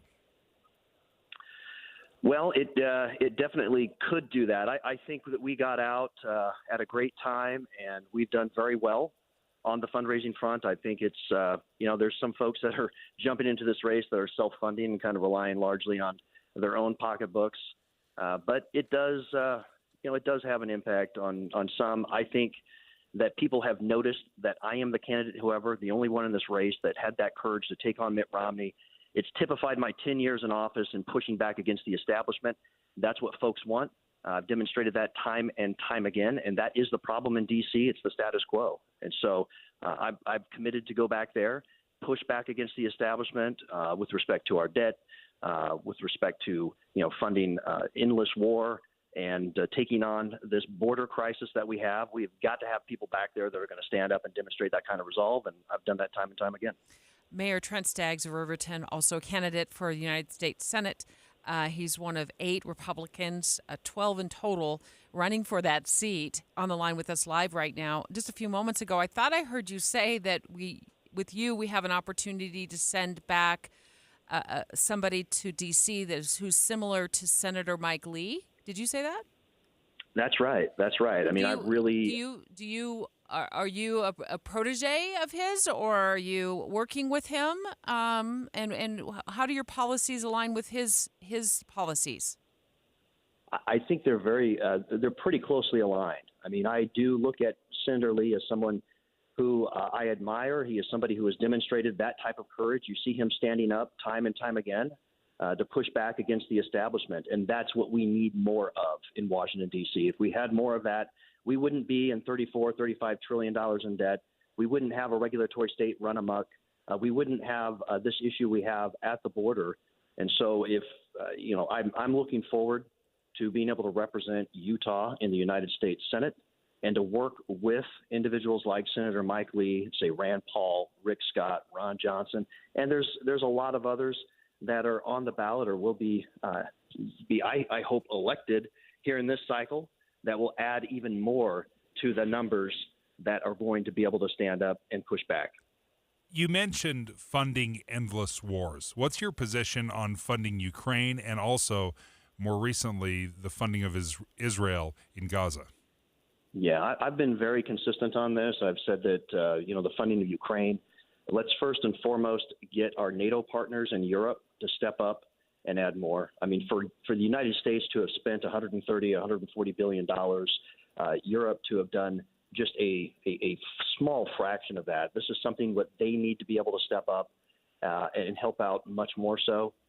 With respect to Israel, I've been very much in support of Israel. I think that, we've got a 10-year or longer commitment to them with that totals around $3 billion a year in terms of support, mostly to help the Iron Dome, which is so critical for them. You see thousands of missiles and rockets that are launched into their state every single year, and this is something that is desperately needed for their own protection.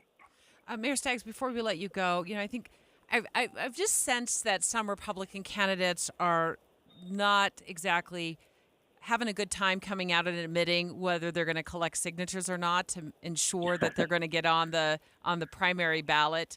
I think it's because, this is my personal view, they don't want to offend the delegates, particularly the delegates that are, on the far right of right, who believe in the convention process. Like, that's the only way. Are you going to collect signatures? No, I am not. If you go to the filing and see, I'm one of the few that is not going to collect signatures. I made that commitment from day one. We are going to put my faith and confidence in the delegates, in the caucus convention system. I think it was a huge mistake to go ahead and pass this alternative path, the signature gathering path.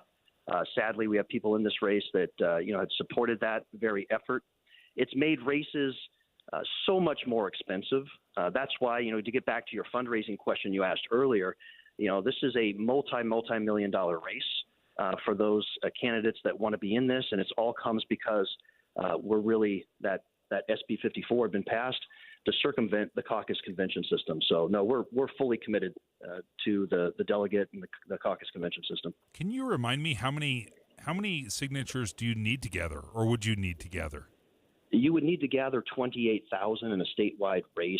There's always some, questioning or invalidation of certain signatures. So, some people have said they're going to have to gather 35,000 signatures or more. And, you can't submit those to the lieutenant governor until you've reached that threshold, and then it's first come, first serve. I mean, if you have somebody who has signed more than one or for more than one candidate, the first one to submit it in gets the credits. So it's a pretty onerous process. The fact that they have it all, in person as well. I know it's a pretty onerous process for those that choose to do it. But again, in my view, the best thing we can do is to support our neighborhood caucus, which is March 5th here, and then go to the state convention on April 27th. And I'm looking forward to doing that and expecting to come out of that as the winner. Trent Staggs, thank you for joining us, candidate for U.S. Senate, currently the mayor of Riverton. Yep. One of the big takeaways, he's not going to be collecting signatures to It's a bold move. It's kind of the insurance policy for candidates. And that's what it's kind of turned into candidates. They do both. They do caucus and they do signatures. Some just do signatures only. So that's big news coming from Trent Staggs. He is not going to collect signatures. It's 10:30 at KSL News Radio. I'm Dan Bonas. KSL's top story this hour. Salt Lake City School Board took a final vote last night and decided to shut down 4 elementary schools. KSL News Radio's Eric Cabrera has more. The board has been discussing lack of enrollment and too many schools in Salt Lake City School District for a year. But with a proposed closure list, including Hawthorne, Benyon, Mary W. Jackson, and Riley Elementary Schools, the vote was met with skepticism from parents. Parents like Malika Phillips, who criticized the board for a lack of transparency and communication on how they made the list. It has been stated by many others how a lack of transparency and inconsistencies with the process have led to a corrosion of trust by the public towards the school board and the district as a whole. 3 of the 7 board members who felt compelled to agree with those parents stated more time could be spent on the matter and voted no. But with 4 yes votes, the motion was granted to move forward with the closures at the end of the school year. Eric Cabrera, KSL News Radio. Our top national story this hour from ABC News. Hunter Biden's surprise appearance at the House Oversight Committee hearing this morning made some Republicans angry. Lawmakers were gathering to vote on a committee resolution to hold the president's son in contempt of Congress. Hunter Biden's surprise visit on Capitol Hill didn't sit well with House Republicans who called it a political stunt. South Carolina Republican Nancy Mace told Hunter she wants him to, quote, go straight to jail. You're here for a political stunt. This is just a PR stunt to you. This is just a game that you are playing with the American people. You're playing with the truth. The president's son has said he's willing to testify if the hearing is open to the public. Ann Flaherty, ABC News, Washington. Your money at this moment, the Dow Jones average up on the day, 54 points. The NASDAQ is up 62 right now. And our KSL weather, we could see another squall coming through this afternoon. That's next. KSL News Time, 10:33. It's a priority for us at this station to bring you all sides of a story and to talk about the news fairly, completely. Get all the facts and be really aware. Utah's Morning News with us, Tim and Amanda. Weekday mornings 5 to 9 on KSL News Radio. I kind of chuckle sometimes when I think of Connecticut Water Softener's warranty program. They have a 10-year warranty. Like, who in the world does a 10-year warranty? How much confidence must you have in your product where you're like, oh, yeah, give me a call up 10 years from now. We'll take care of things. But that's exactly what they've done. The way they've designed the Connecticut water system is fairly simple, and that's a very good thing. There's not any computers that are attached that can error out or need updates. It's mechanical, and it provides soft water 24/7. And I've never had a problem. One of the things, again, that's kind of fun about this, say you move from your home, and you want to take your soft water system with you, they'll still cover that with warranty. I mean, it's incredible what they offer. If you want soft water in your house, give Connecticut of Utah a call. They're an authorized Connecticut dealer. 801-576-8600 is the phone number.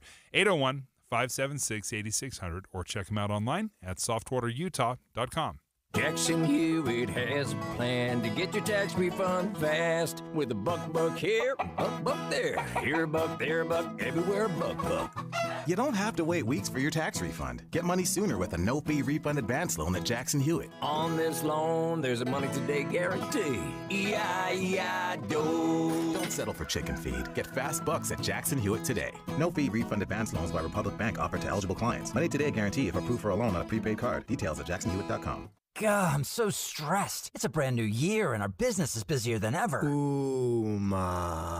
What is that? Meditation? I'm recommending the Ooma cloud phone system with auto attendant and more than 35 features. Ooma? Yep. Switching to Ooma is a cinch. Starts at $19.95 per month per user, plus taxes and fees. Ooma. Now you're feeling it. Visit Ooma.com. That's OOMA.com to learn more. Ooma. Smart communications for the smarter business. When your back pain is your foot's fault. This is Dean's story. It was affecting me when I walked, which is a kind of a common activity. Dean's chronic back pain had become a pain in the you-know-what. At first, I just sort of ignored it, but eventually everything catches up to you. Physically and mentally. Back pain affects your mood. It really does. But that's not the only connection Dean made. A friend of mine suggested I go to the Good Feet store. I was a little confused. Why would I need a foot store? My feet are fine. But he thought, what the heck? He had nothing to lose. They took impressions of my feet, and with the footprint, they were able to get me a personalized arch support that, lifted pressure off my back. So the source of your back pain was right under your toes. It's something maybe I should have known, but I found out in the nicest possible way. See how arch supports work for you with a free fitting. Find your Good Feet store at goodfeet.com. Stop by the Good Feet store in Farmington, Riverton, or Sandy for a free fitting. Call 1-800-NEW-FEET or visit mygoodfeet.com. Traffic and weather together, brought to you by Sinclair. Save up to 20 cents with DinoPay. Here's Len Thomas. Well, Dan, I crashed northbound I-15 at 123rd South in the right shoulder. Has just driven off. Good news. A vehicle fire, SR-36. That's in Twilla County. That's at the junction of SR-73 out there near Rush Valley. And we have roadway restrictions for both Big and Little Cottonwood Canyons. Common Spirit hospitals, clinics, and caregivers all connected to advanced health care in Colorado, Kansas, and Utah. Healthcare with Human Kindness is here. Hello, Human Kindness. Len Thomas and KSL Traffic Center. KSL weather. We'll see dry and cold weather until this evening, when another snow squall could move through the Wasatch Front during the afternoon commute. Another couple inches of snow could come with it. We could see snow showers again tomorrow morning before things clear up. And right now, we're at 30 degrees with cloudy skies. I'm Dan Bomas from the KSL Common Spirit Health Studios. Listen online at kslnewsradio.com. We're Utah's news, traffic, and weather station. Dave and Dujanovic, your morning companions for talk, analysis, and key perspectives on Utah's biggest stories on KSL News Radio. Will artificial intelligence threaten elections in the United States? The elections that are just really right around the corner. So we're talking about deep fake technology. It's shown up in elections outside of our country. I think it shows up even on commercial ads that I see on Facebook and Instagram. Don't totally quote me on that. Oh, I'll quote you on it, Deb. No, you're because not wrong. I don't know for sure. Oh, yeah, I just think absolutely. these ads look fake. And so I'm like, I hope nobody else is thinking these are real. I mean, it's bad. Well, here is where the next level to me changes with deep fakes and AI. For so long, we've always thought of deep fakes as nefarious. People stealing my name, image and likeness, my voice, and they're changing it to say something I would never say. Well, I think they're going to start moving into this area where, oh no, go ahead. Use my name, image, likeness, and I give you permission. Just pay me for it. I don't actually want to show up to the photo shoot. You can just do it through AI. So, yes, I think AI absolutely will be in effect both in a pro, in a nefarious way and also in a very approved way. Jay Evenson, opinion editor for the Deseret News. You can see his latest opinion piece on this at Deseret.com. Jay, this is so well written because you bring up examples of when it's already been used. Talk about the one example in, is it Slovakia? Slovakia. Okay, talk about that example. This was last fall. They were having their big national elections. It's a parliamentary race, so you vote for a party. But the head of one of the parties, this was within 2 days of the election. Suddenly there appears this audio recording that's supposedly him with a well-known journalist, and he's talking about how he's going to rig the election. And both he and the newspaper where the journalist works denied that this ever happened. But it happened within 2 days of the election. And in Slovakia, they have a 48-hour blackout period where you cannot speak about the election. So they had a really hard time disavowing this, getting people to know that this was fake. Now, so it's just a faked video of this guy or audio of this guy saying audio, this? Yes. Oh, wow. And that candidate, that party happened to be the pro-NATO party, and it lost narrowly to the party that wanted to pull back from helping Ukraine and wanted to be more pro-Russia. So you can kind of put two and two together and maybe figure out who was behind that. But we've seen examples of it already in elections here. Really? The Ron DeSantis campaign published a social media post trying to show that President Trump should have fired Dr. Fauci back during the pandemic. And they used real audio and some real video, but they also put some faked photos in there showing Trump hugging Fauci, and in one photo kissing him on the nose. And these were clearly fake. They hadn't ever really happened. And now the DeSantis people are saying, well, Trump has used fake photos as well. But the Trump photo, they had DeSantis on top of a rhinoceros, and the idea was to show him as a Republican in name only, or a rhino, right? That's different. And yes, so this is the nuance. If you're going to be, if you're going to be writing laws to try to handle this, we do have a First Amendment in this country, and it is okay to do political parody and political commentary. And I think a picture of a candidate on top of a rhinoceros falls under political parody. Oh, right, yeah. So you have to really, you have to really thread the needle on these laws. But if they're photoshopping or using AI to make it look like President Trump is best buddies with Anthony Fauci, after all, all of the claims and everything that happened, that's different than political parody. I think it is. Yeah, I think it's clearly different. Yeah, I think that's just painting him potentially in a false light, maybe. Yeah. You know. The question is, though, how much more of this are we going to see? And some states have already passed laws making it illegal to post political video or audio that's fake. Other states have not. Some states have declined to do it. We're entering a period where this could really affect our confidence in elections if we feel that we don't know what to trust, we don't know what's real, we don't know if we see a video of an election official telling you to do such and such when you're filling out your ballot. We don't know if we don't know that that's real or not. It could really harm the nation. I wouldn't be surprised if legislatures or maybe even this on the federal level, they start requiring identification anytime artificial intelligence is being used. For example, if you're scrolling through your feed and you see your favorite, musician pop up and he's like, "Oh, I have this great weight loss drug," it has to be very clear that this is a paid advertisement or this is an ad. But there is nothing that I'm aware of that requires people, anytime they use artificial intelligence, either in imagery or in audio and video, to acknowledge that something in here has been used artificially with artificial intelligence. And I wonder if that's not the next step that's going to have to be taken.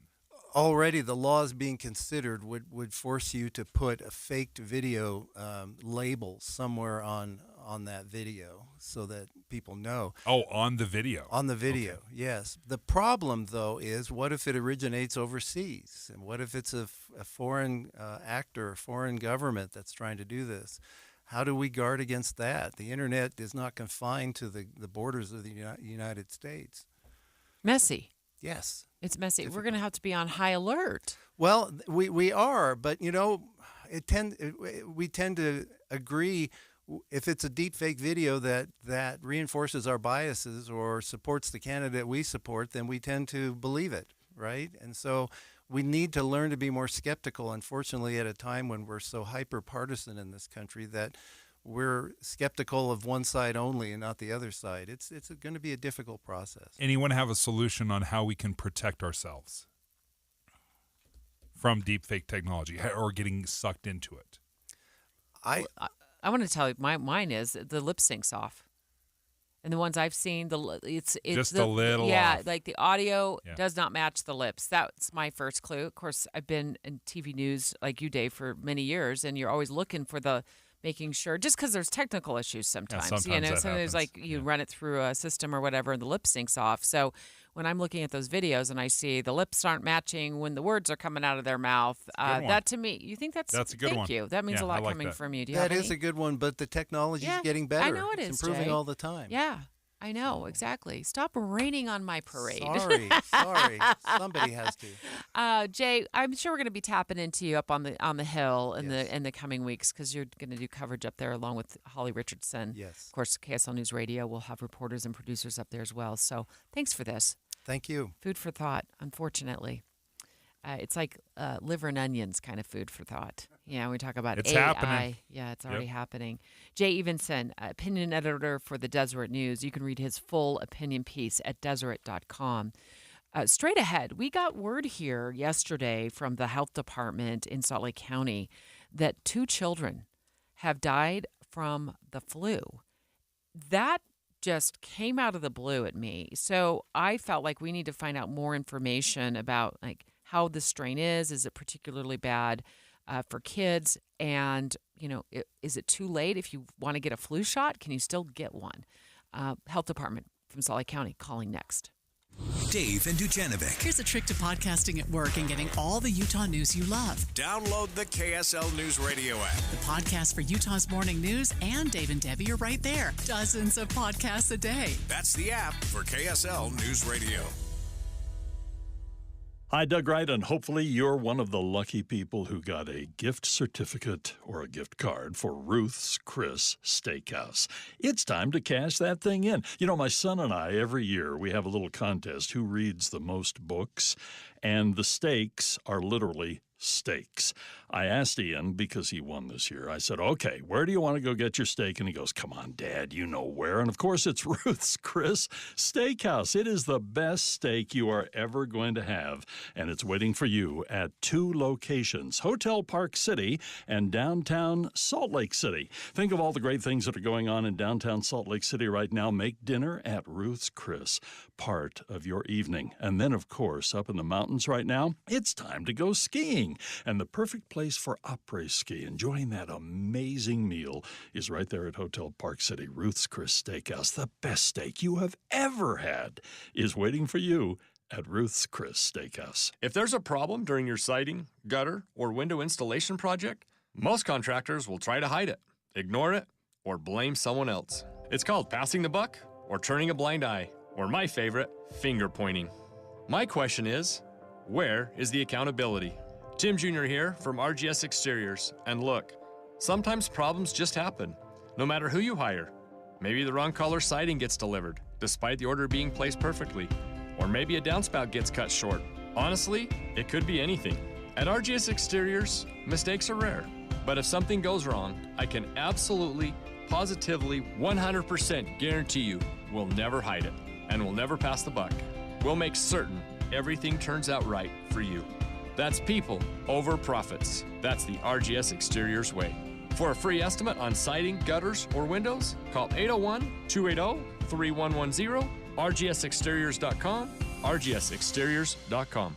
Paid for by GovMint.com. The 1878 to 1921 Morgan Silver Dollar, a true American classic and one of the most iconic silver dollar coins in history. It's been 100 years since the last Morgan Silver Dollar coin was struck for circulation, and now, for a limited time only, full-pound bags of original U.S. government-struck Morgan dollars are being released to the public. That's right, you can own a full pound of 1878 to 1921 classic American Morgan Silver Dollar coins, all in very good collector condition with fully visible dates and mint marks, guaranteed. Call 1-800-473-0864 now to secure collector-grade U.S. Morgan Silver Dollars by the pound, struck during the Wild West and the Gilded Age. Plus, receive a bonus American Collector's Pack, valued at over $25, free with every order. Call 1-800-473-0864 now to secure your full pound bag of Morgan Silver Dollar coins before they are gone. 1-800-473-0864. That's 1-800-473-0864. Getting help with electrical repairs is easier than you think. All you have to do is call Any Hour Services or schedule an appointment at anyhourservices.com.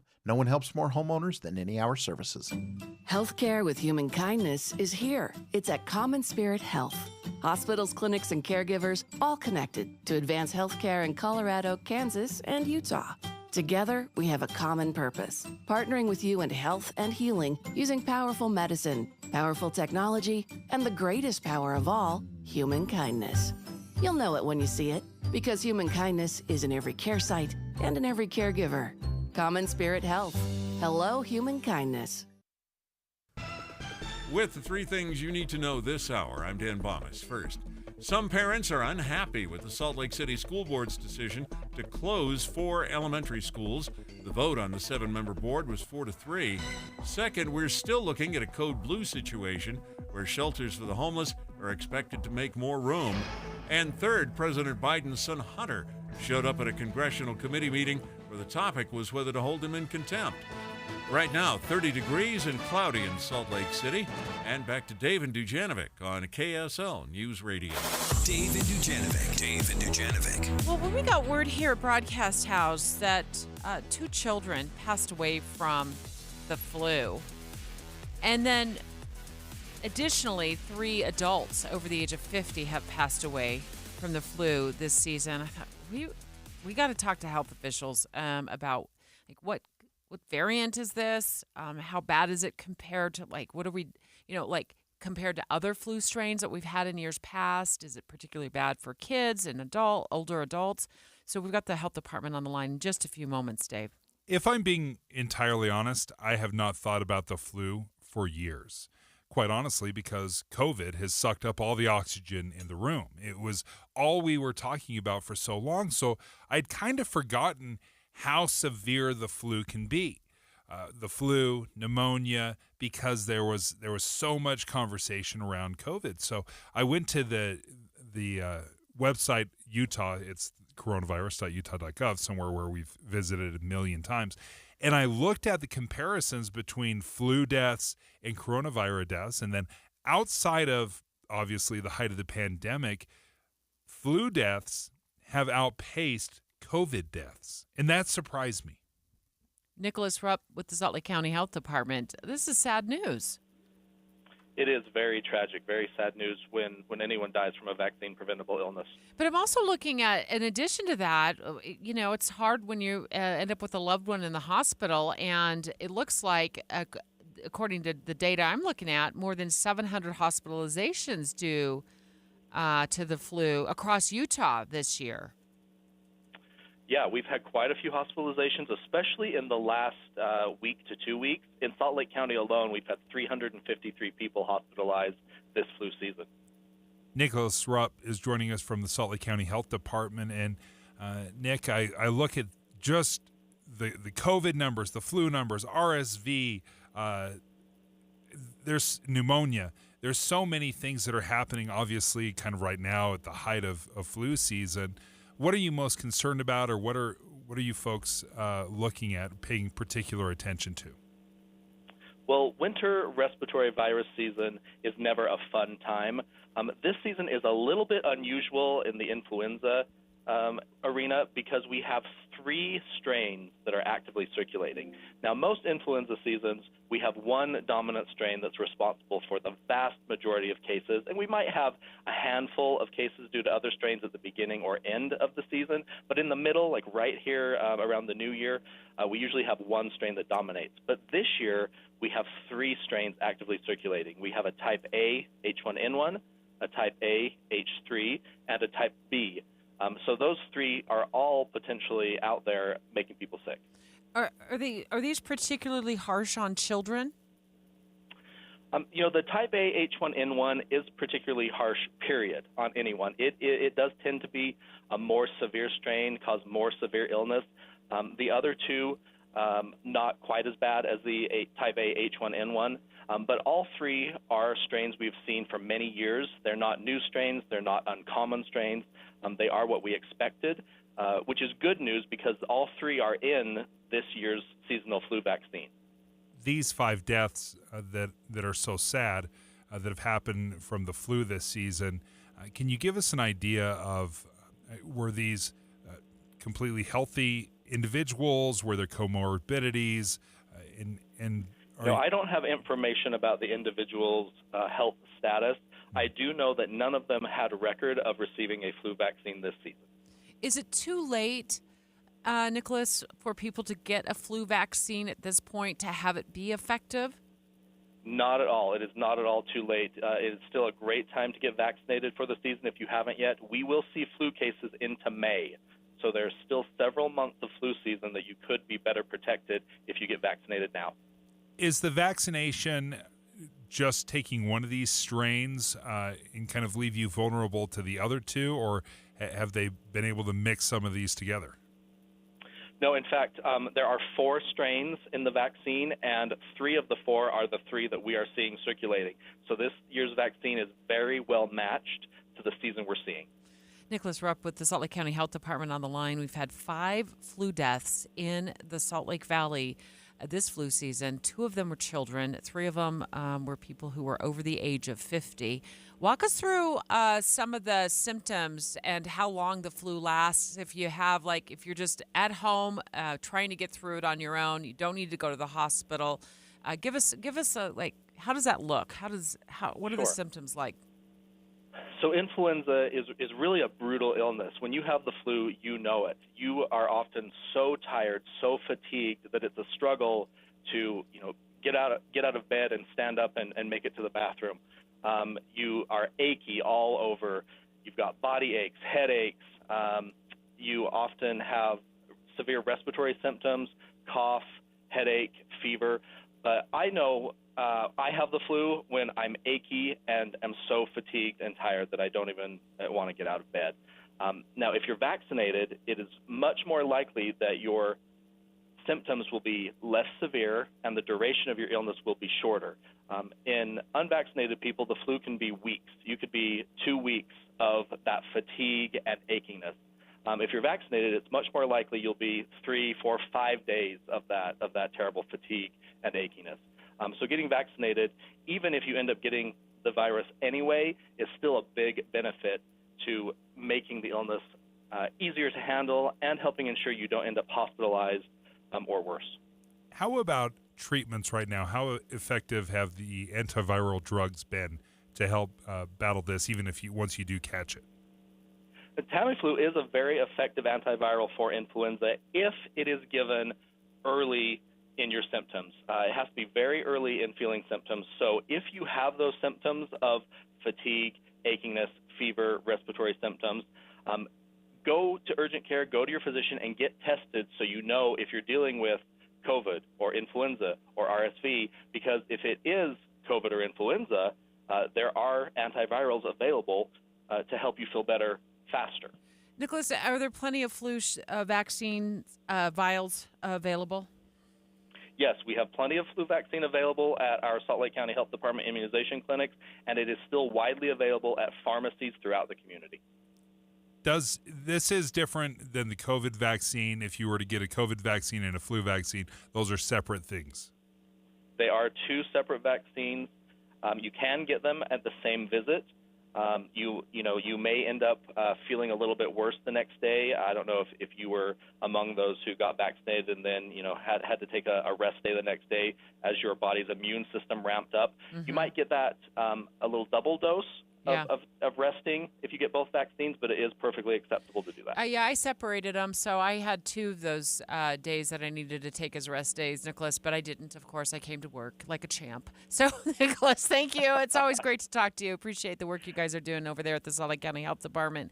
Nicholas Rupp on the line with us talking about getting vaccinated for the flu, the fact that it is particularly nasty this year, and they've had numerous, hundreds of hospitalizations across the state. 5 deaths in Salt Lake County alone, saying there's still plenty of flu vaccine to go around, and it's not too late to get vaccinated. Good reason to get vaccinated. They expect this to linger in the valley until May. And as they said, there's 3 different strains going around. The flu vaccine hits all 3 of those strains.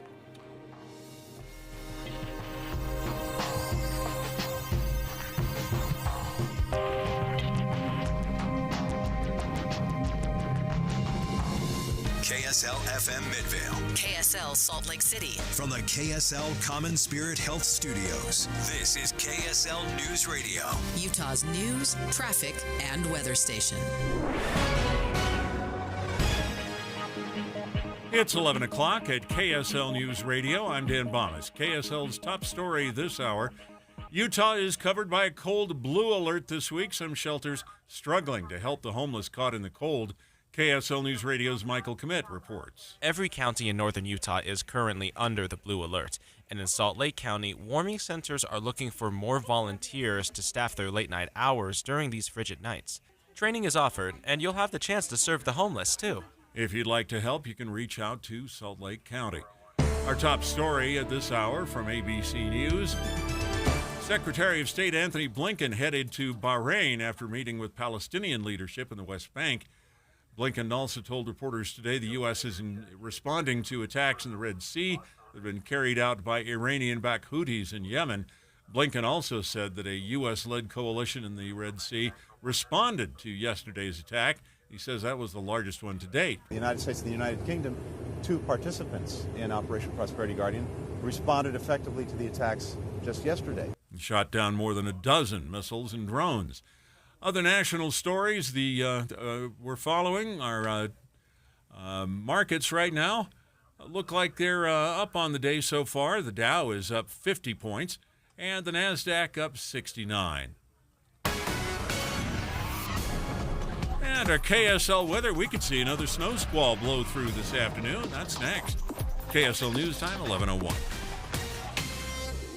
Here's a way to get breaking news updates anywhere you go. At the store or in a work meeting, you can get breaking news on your phone. You can quickly read it, swipe, or click for more. It's super discreet, super fast. That's the app for KSL News Radio.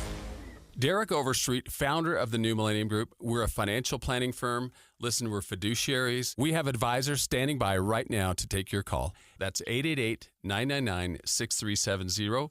888-999-6370. The reason you're going to want to call is we're going to help you retire 3 to 5 years before you thought possible. Now, imagine how that would be if you could actually retire 3 to 5 years sooner than your plan was. The way we do this is by putting together a step-by-step plan, taking into consideration any rental properties that you have, any pension income that you have, your Social Security. Listen, we put that all together for you in writing. It will allow us to build your income based on inflation. You know, inflation has been rapidly rising. You and I both need a plan that whatever we start out our income at, in 5 or 10 years, we're going to need 40% more income. So if you're one of those people listening and you'd like a plan in writing, give us a call at 888-999-6370. That's 888-999-6370, or go to utahsfinancialplanner.com. Looking for the best show deals on new and used RVs? You'll find them only in Ogden during the Northern Utah RV Show, January 11th through the 15th. We're bringing in new and used inventory and low show pricing inside the Golden Golden Spike Event Center. For 4 full days, shop new and used travel trailers, fifth wheels, toy haulers, motorhomes, and more from the nation's top brands. Find early season discount pricing on all new models and fantastic used RV discounts like a 2011 Dutchman 185 DB Sport for just $9,995. You'll also find that every remaining 2023 is being sold at clearance pricing during the event. Plus, get no payments until April on approved credits and huge trade-in offers on your current RV. Go to NorthUtahRVShow.com to shop the best deals first. This show season, you'll find it all in Ogden. Admission and parking are free to the Northern Utah RV Show, January 11th through the 15th inside the Golden Spike Event Center. Open daily at 10 a.m., closed Sunday. Then we're back at it Monday, Martin Luther King Day from 10 to 5. Sponsored by Bish's RV. Don't miss it. Mr. Max buy one get one sale. Buy one suit for $299. Get the second for $100. Any style, any occasion. Free alterations in 9 locations. Mr. Mac. Remember that first paycheck when you started working all those years ago? You looked at the net amount and thought, whoa, what happened here? Ah, the joy of taxes. It could be this way with your retirement accounts. You know how much you've saved, but if you haven't planned for Uncle Sam, you could come up short in retirement. With tax laws constantly changing, there's a lot you need to know to make sure you're not paying more than your fair share. Mike Stevens and the team at Capital Wealth Advisors can help you create a plan that shows you how taxes could affect you now and in the future. Set up your tax strategy session with Mike Stevens and Capital Wealth Advisors now. Call 801-210-5500.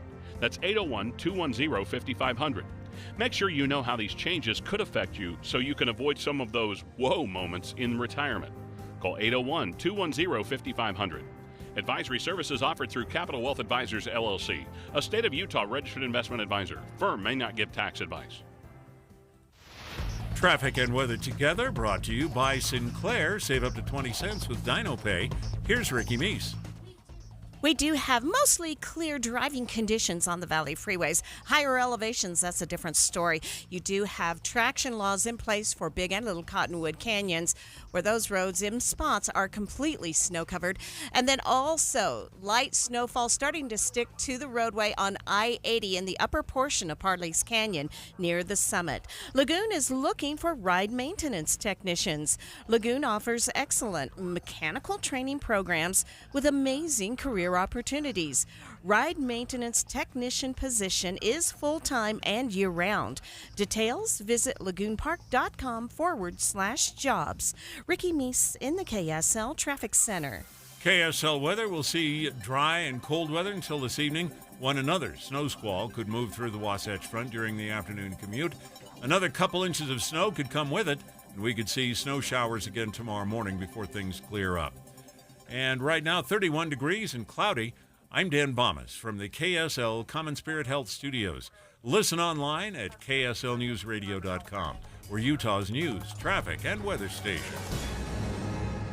Dave and Dujanovic, your morning companions for talk, analysis, and key perspectives on Utah's biggest stories. On KSL News Radio, Dave and Dujanovic have inside sources.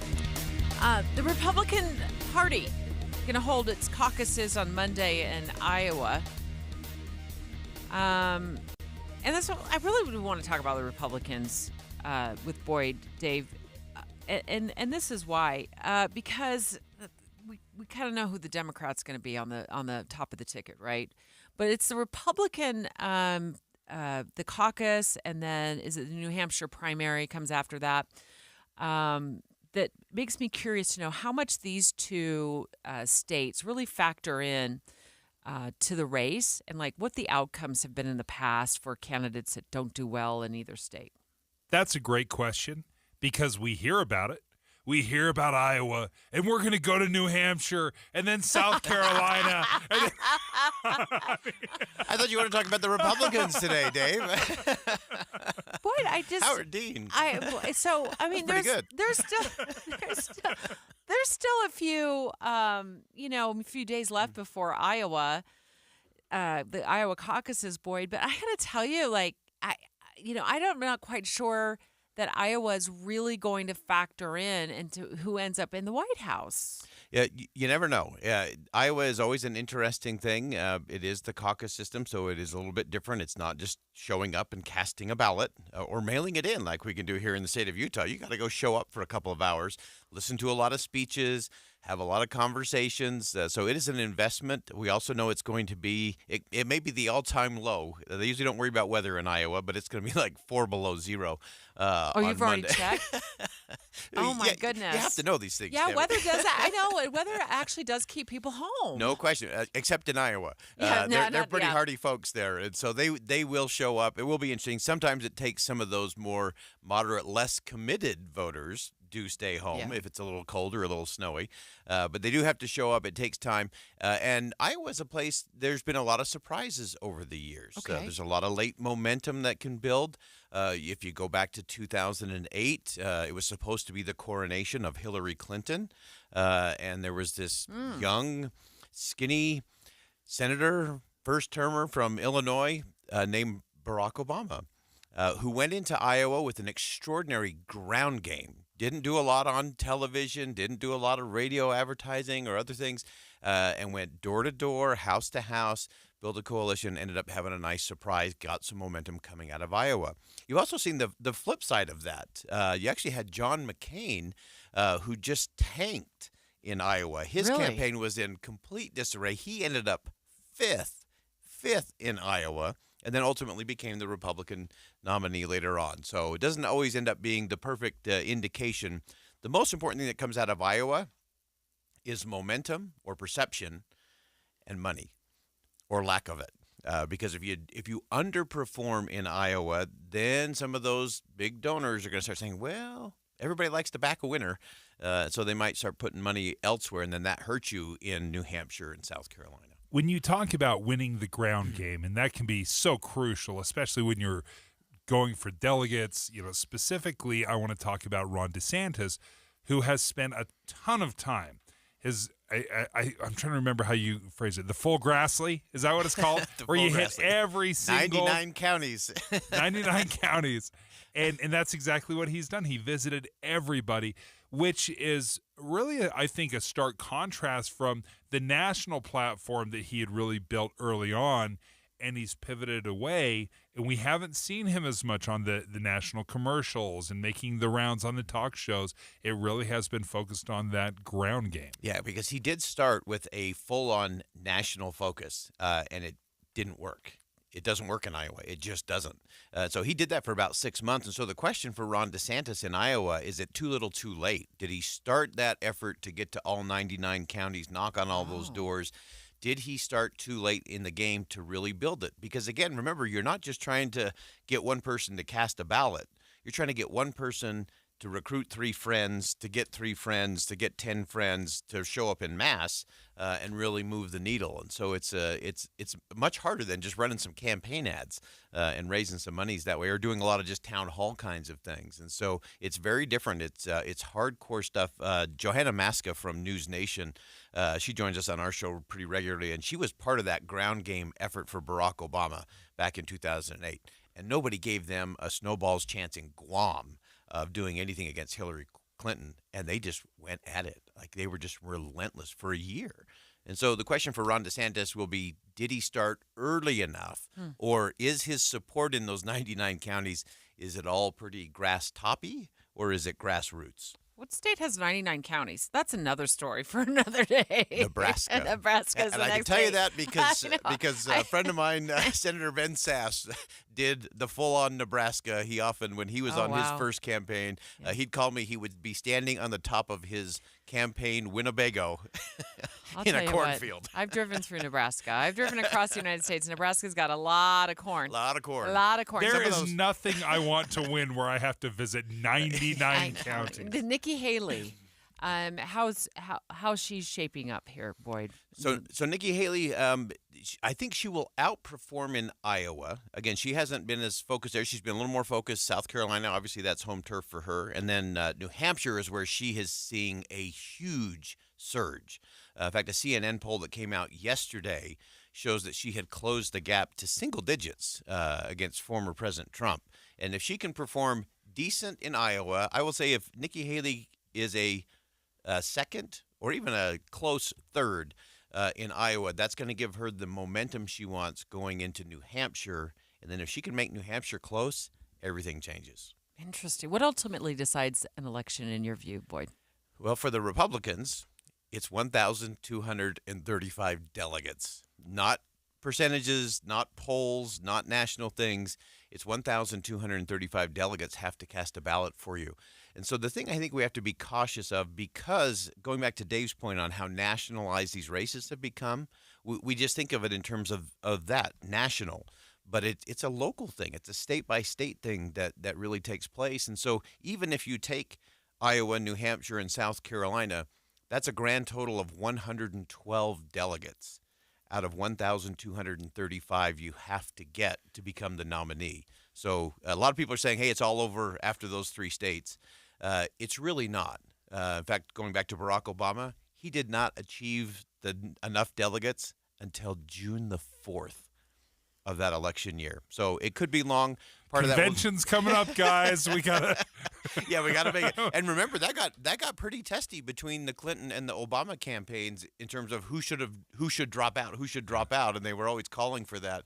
I think you'll see a lot of that, especially as we get through these three states, to have people drop out and make it a two-person race. Another little nugget that I read in the New York Times just recently was the groundwork that the Trump organization has done to make sure that the delegates are going to vote as expected, so that they got rid of some of the rogue delegates in some states. I think California just passed a new rule that if you get 51% of the vote, then it's like you get all the delegates. So some of these things where the Trump organization that plays favorably to Trump. Yes, because they have flashbacks to Cleveland. Some of us have PTSD from Cleveland in 2016, where you had bound delegates, unbound delegates, and that got really complicated really fast and made for kind of a messy convention. So, yeah, the Trump campaign wants this all to believe it's all over after these three states, and want all of the states to do things to bind those delegates so that there's no way that anything can shift when it comes to convention. Which they've largely done? Is there still some question marks? There's still in there? some question marks in there, and it'll be interesting when that actually gets to convention. All right, Boyd, thanks for joining us Inside Sources today at 1. Tune in. Thanks, Boyd. 4 schools shuttered by the end of the school year. The Salt Lake City School Board has taken a vote, and it's decided to close those schools. Next, the Salt Lake City School District spokesperson joining us on the show live to talk about some questions that we have, like when are they going to tell families, where their new schools are, what schools are going to be assigned to, and what happens to those properties. Dave and Dujanovic. A lot of us are filling our workdays with podcasts. When you're working, go to KSLNewsRadio.com. Click on Dave and Debbie's podcast and pick a topic and story length. Podcast with Dave and Debbie. Then get to work with KSL News Radio. Imagine a Utah without income tax. If Utah did pull this off, we'd be just the 10th state in the nation to completely get rid of income tax. Imagine how the state might make up for it. Senate Majority Assistant Whip Kirk Cullimore says whether that means an increase in property or sales tax is yet to be determined. The details will affect your income. Listen this week, Eye on the Hill 2024. We'll have you covered. On KSL News Radio. We've talked a lot about the snow squalls that are passing through here in Utah. It just reminds me, winter, it just wreaks havoc on the Noriega skin. It is so dry in the wintertime. So, yeah, we bathe in lotion, of course, but one of the things that's really helped us during the wintertime is having soft water in our home. It's the reason we called Connecticut of Utah and said, hey, can you come out, show us the difference that soft water can make in our house? And I said, specifically, talk to me about skin. Is this going to keep my skin soft and hydrated? And they said, you'll be able to tell. Day one, you'll be able to tell when that soft water kicks in. And sure enough, that's exactly, my family's like, oh, yeah, yep, I can tell what they're talking about, Dad. I can feel the difference. So if you're interested in getting soft water, into your house. If you're dealing with dry skin like our family does, give them a call, 801-576-8600. That's 801-576-8600. It's Kinetico of Utah. They're an authorized Kinetico dealer. SoftwaterUtah.com is the website, softwaterutah.com. Healthcare with human kindness is here. It's at Common Spirit Health. Hospitals, clinics, and caregivers all connected to advance healthcare in Colorado, Kansas, and Utah. Together, we have a common purpose, partnering with you in health and healing using powerful medicine, powerful technology, and the greatest power of all, human kindness. You'll know it when you see it, because human kindness is in every care site and in every caregiver. Common Spirit Health. Hello, human kindness. For over 100 years and 4 generations, my family has provided quality installations from the most well-known brands in the heating and air conditioning industry. Hello, I'm Brian Jackson with Manuel Plumbing and Heating. This winter, Lennox is offering up to $1,500 in rebates for the purchase of a qualifying high-efficiency furnace and AC system. Let one of our knowledgeable sales staff provide a free in-home consultation on what Manuel and Lennox can do for you in your home. Now, this offer is only available till February 2nd, so mention this ad and receive an additional $250 off your system. Call Manuel Plumbing and Heating, 801-262-4671. My little brother's friends have been camped out at our place for 2 days straight. 3. It's because of the Xfinity 10G network. Internet that can handle a house full of screens at once, with basically no interruptions. And it's only getting faster. When I was their age, internet like this was a pipe dream. You sound like my grandpa. Please go home. The next generation 10G network only from Xfinity. The future starts now. Now through March 21st, new customers can get 1.2 gigabit internet on the Xfinity 10G network for just $25 a month for 2 years with no annual contract and Wi-Fi equipment included when you add Xfinity Mobile with unlimited data at regular rates. Go to xfinity.com/10G, call 1-800-XFINITY, or visit a store today. Requires paperless plan and autopay with stored bank account. Restrictions apply. Taxes and fees extra. Xfinity Mobile requires Xfinity Internet. After promo, regular rates apply to internet service and Wi-Fi equipment. Actual speeds vary. If you're on the journey of building your dream home, remodeling, or just want to brighten up some rooms, let the Blind Man be your tour guide into the possibilities 2024 has to offer. Window coverings balance functionality and aesthetics by managing light and privacy effortlessly. Whether you seek a captivating design element, enhanced privacy, light-blocking solutions, or an infusion of natural light, the Blind Man's consultants are here to navigate you through the latest trends, tailoring them to complement your unique style. Motorized and automated roller shades have emerged as the preferred choice in 2024. This is driven by features such as the convenience they provide for hard-to-reach windows, providing safety for both children and pets, and contributing to energy efficiency. The Blind Man's experts would love to help you explore the options along your journey. Visit theblindman.com today to set up a free in-home consultation. Theblindman.com. From Ogden to St. George, Utah's premier window covering provider, The Blind Man. With the 3 things you need to know this hour, I'm Dan Bomas. First, our nighttime temperatures on the Wasatch Front are low enough to keep the code blue alerts in place for homeless shelters. Second, more Utah schools are getting some clean running buses.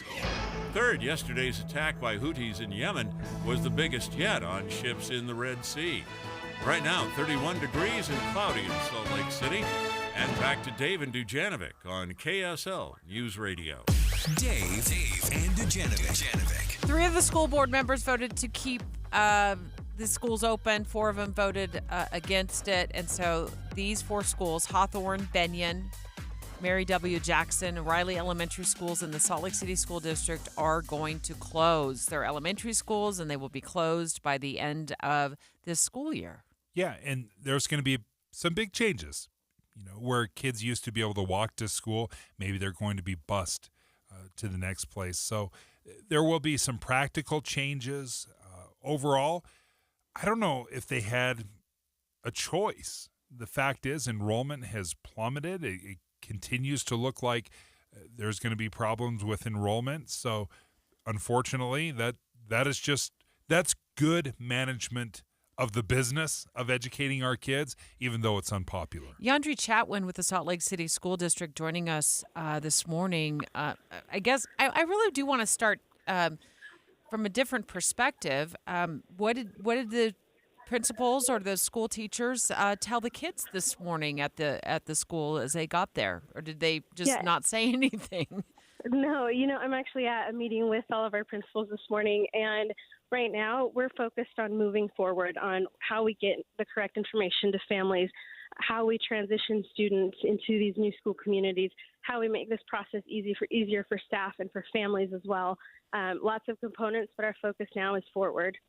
We've talked a lot about, imagine what's going on with the kids and the parents, but I'd like to talk about staff right now. So if you're a teacher there, principal, assistant principal, what's going to happen to the staffs of these schools?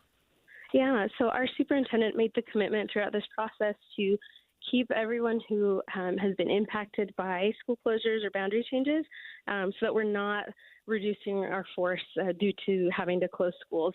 We need these talented educators. We need them to help us in this transition so that ideally when kids show up at a new school next year, they might still see some familiar faces, maybe the paraprofessional who helped them in their reading group, or the school secretary is now at their new school and moved along with them. That's the ideal, and our HR department will work really hard to make sure that we can align those as much as possible. But overall, no reduction in force due to school closures. Yandri, what happens to the properties after these schools close? Yeah, that's a great question. We have a policy dedicated to that. A priority is given to any school or district needs for property usage, and wherever possible, we'll take community input as well. As I mentioned, our focus now is how do we do this transition for students. So at some point, we will get into the property use piece. In the meantime, we'll make sure those properties are maintained, kept up, that there are security measures in place for those properties. And at some point, community members will get surveys asking for their input on how these buildings can be used to meet district or student needs. You've already alluded to this, that everybody's kind of getting together and trying to game plan. But when can families anticipate, when will they find out what school they're going to go to? Or do they already have a pretty good idea? They should have a good idea. Last night, we sent information to every family. It's specific to their school on what the new boundaries would look like. By Friday, we're going to get the individual, and by this Friday, families will get an email. So the Smith family will get an email letting them know where little Susie is going to be assigned for next year and what special programs might be at Susie's new school. Again, we're focused on making sure we're getting the correct info to each family.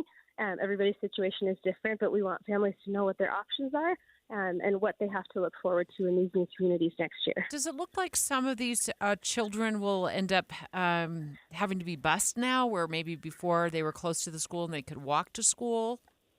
Yeah, some of them will be. And for us, the district's commitment to busing is actually increasing because of our special programs. We've had our magnet programs clustered in one part of the city.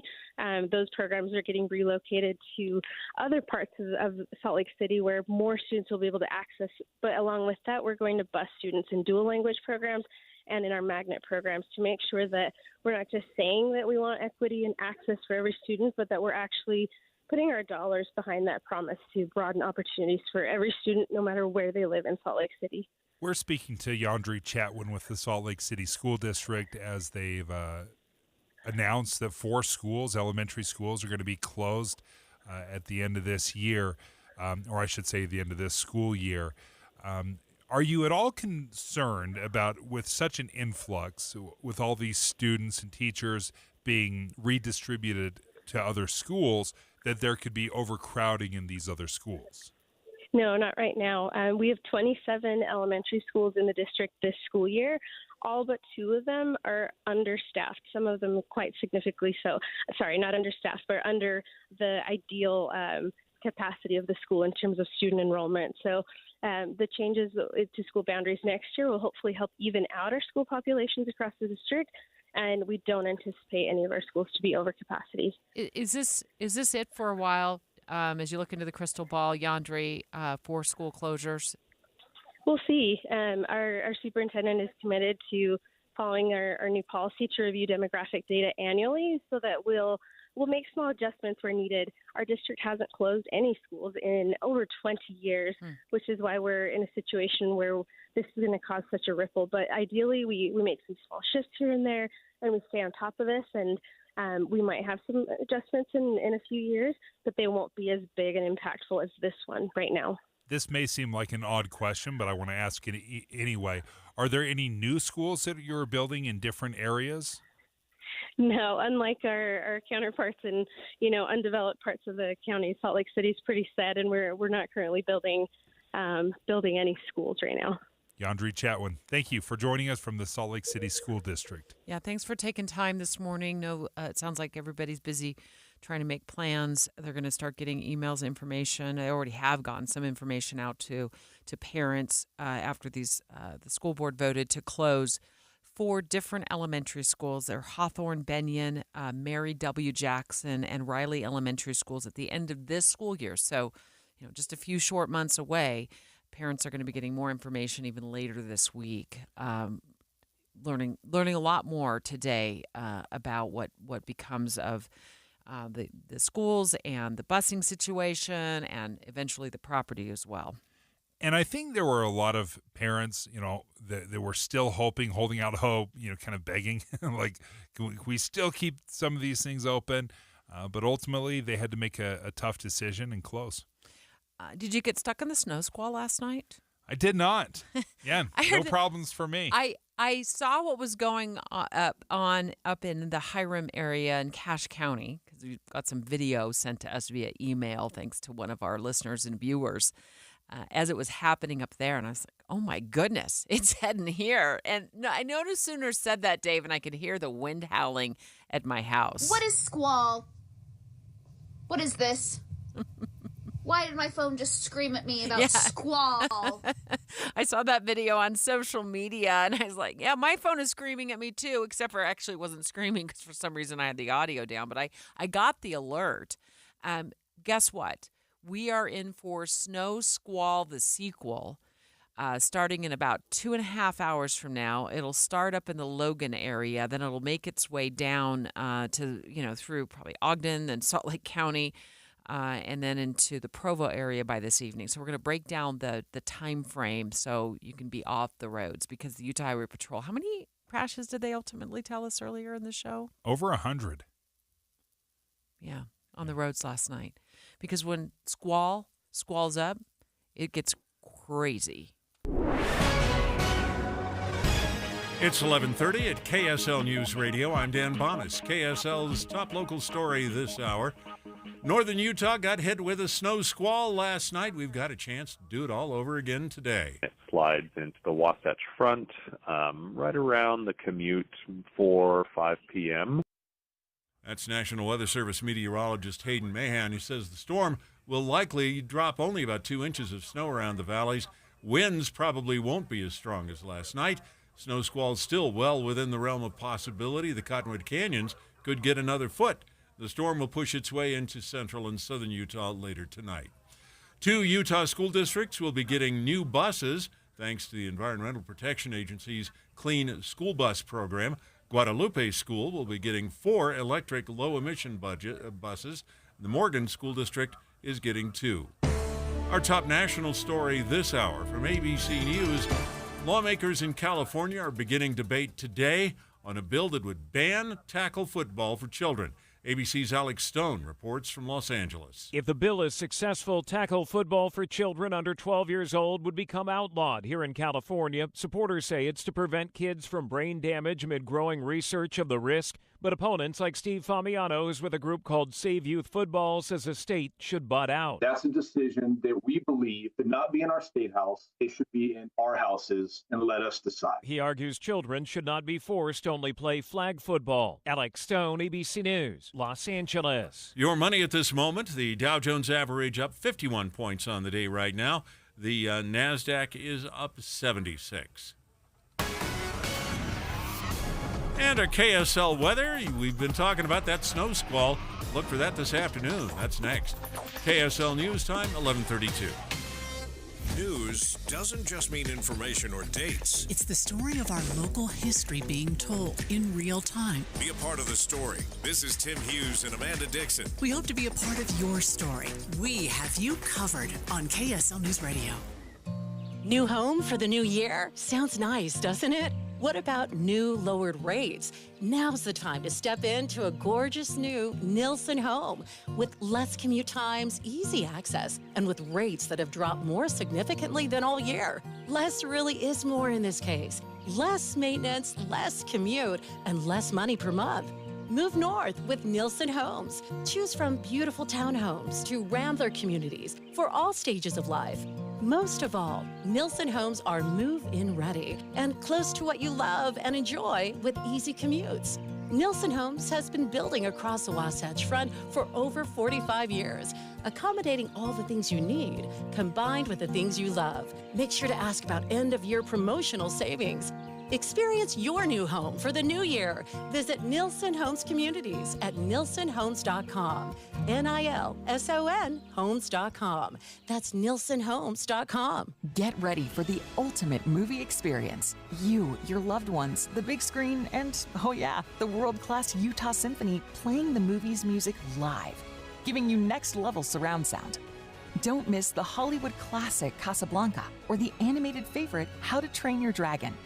The Films in Concert series will become your new preferred cinematic experience. Located conveniently in downtown Salt Lake City at Marisa Bravenel Hall. See what's playing next at utahsymphony.org/films. Listen to the greatest classical hits from the 1700s to today. The world-class Utah Symphony performs thoughtfully curated programs featuring timeless masterpieces by Strauss, Dvorak, and Tchaikovsky, and even world premieres from modern composers. The Utah Symphony's Masterworks concerts offer elegant and entertaining evenings at Marisa Bravenel Hall in the heart of Salt Lake City. Tickets start as low as $21. Get yours at utahsymphony.org. KSL offers the best daily newsletter in the state. It's the 3 things you need to know. Every weekday, we deliver quality and relevant content to your inbox. No ads, no spam, just the 3 things you need to know to be informed about the world around you.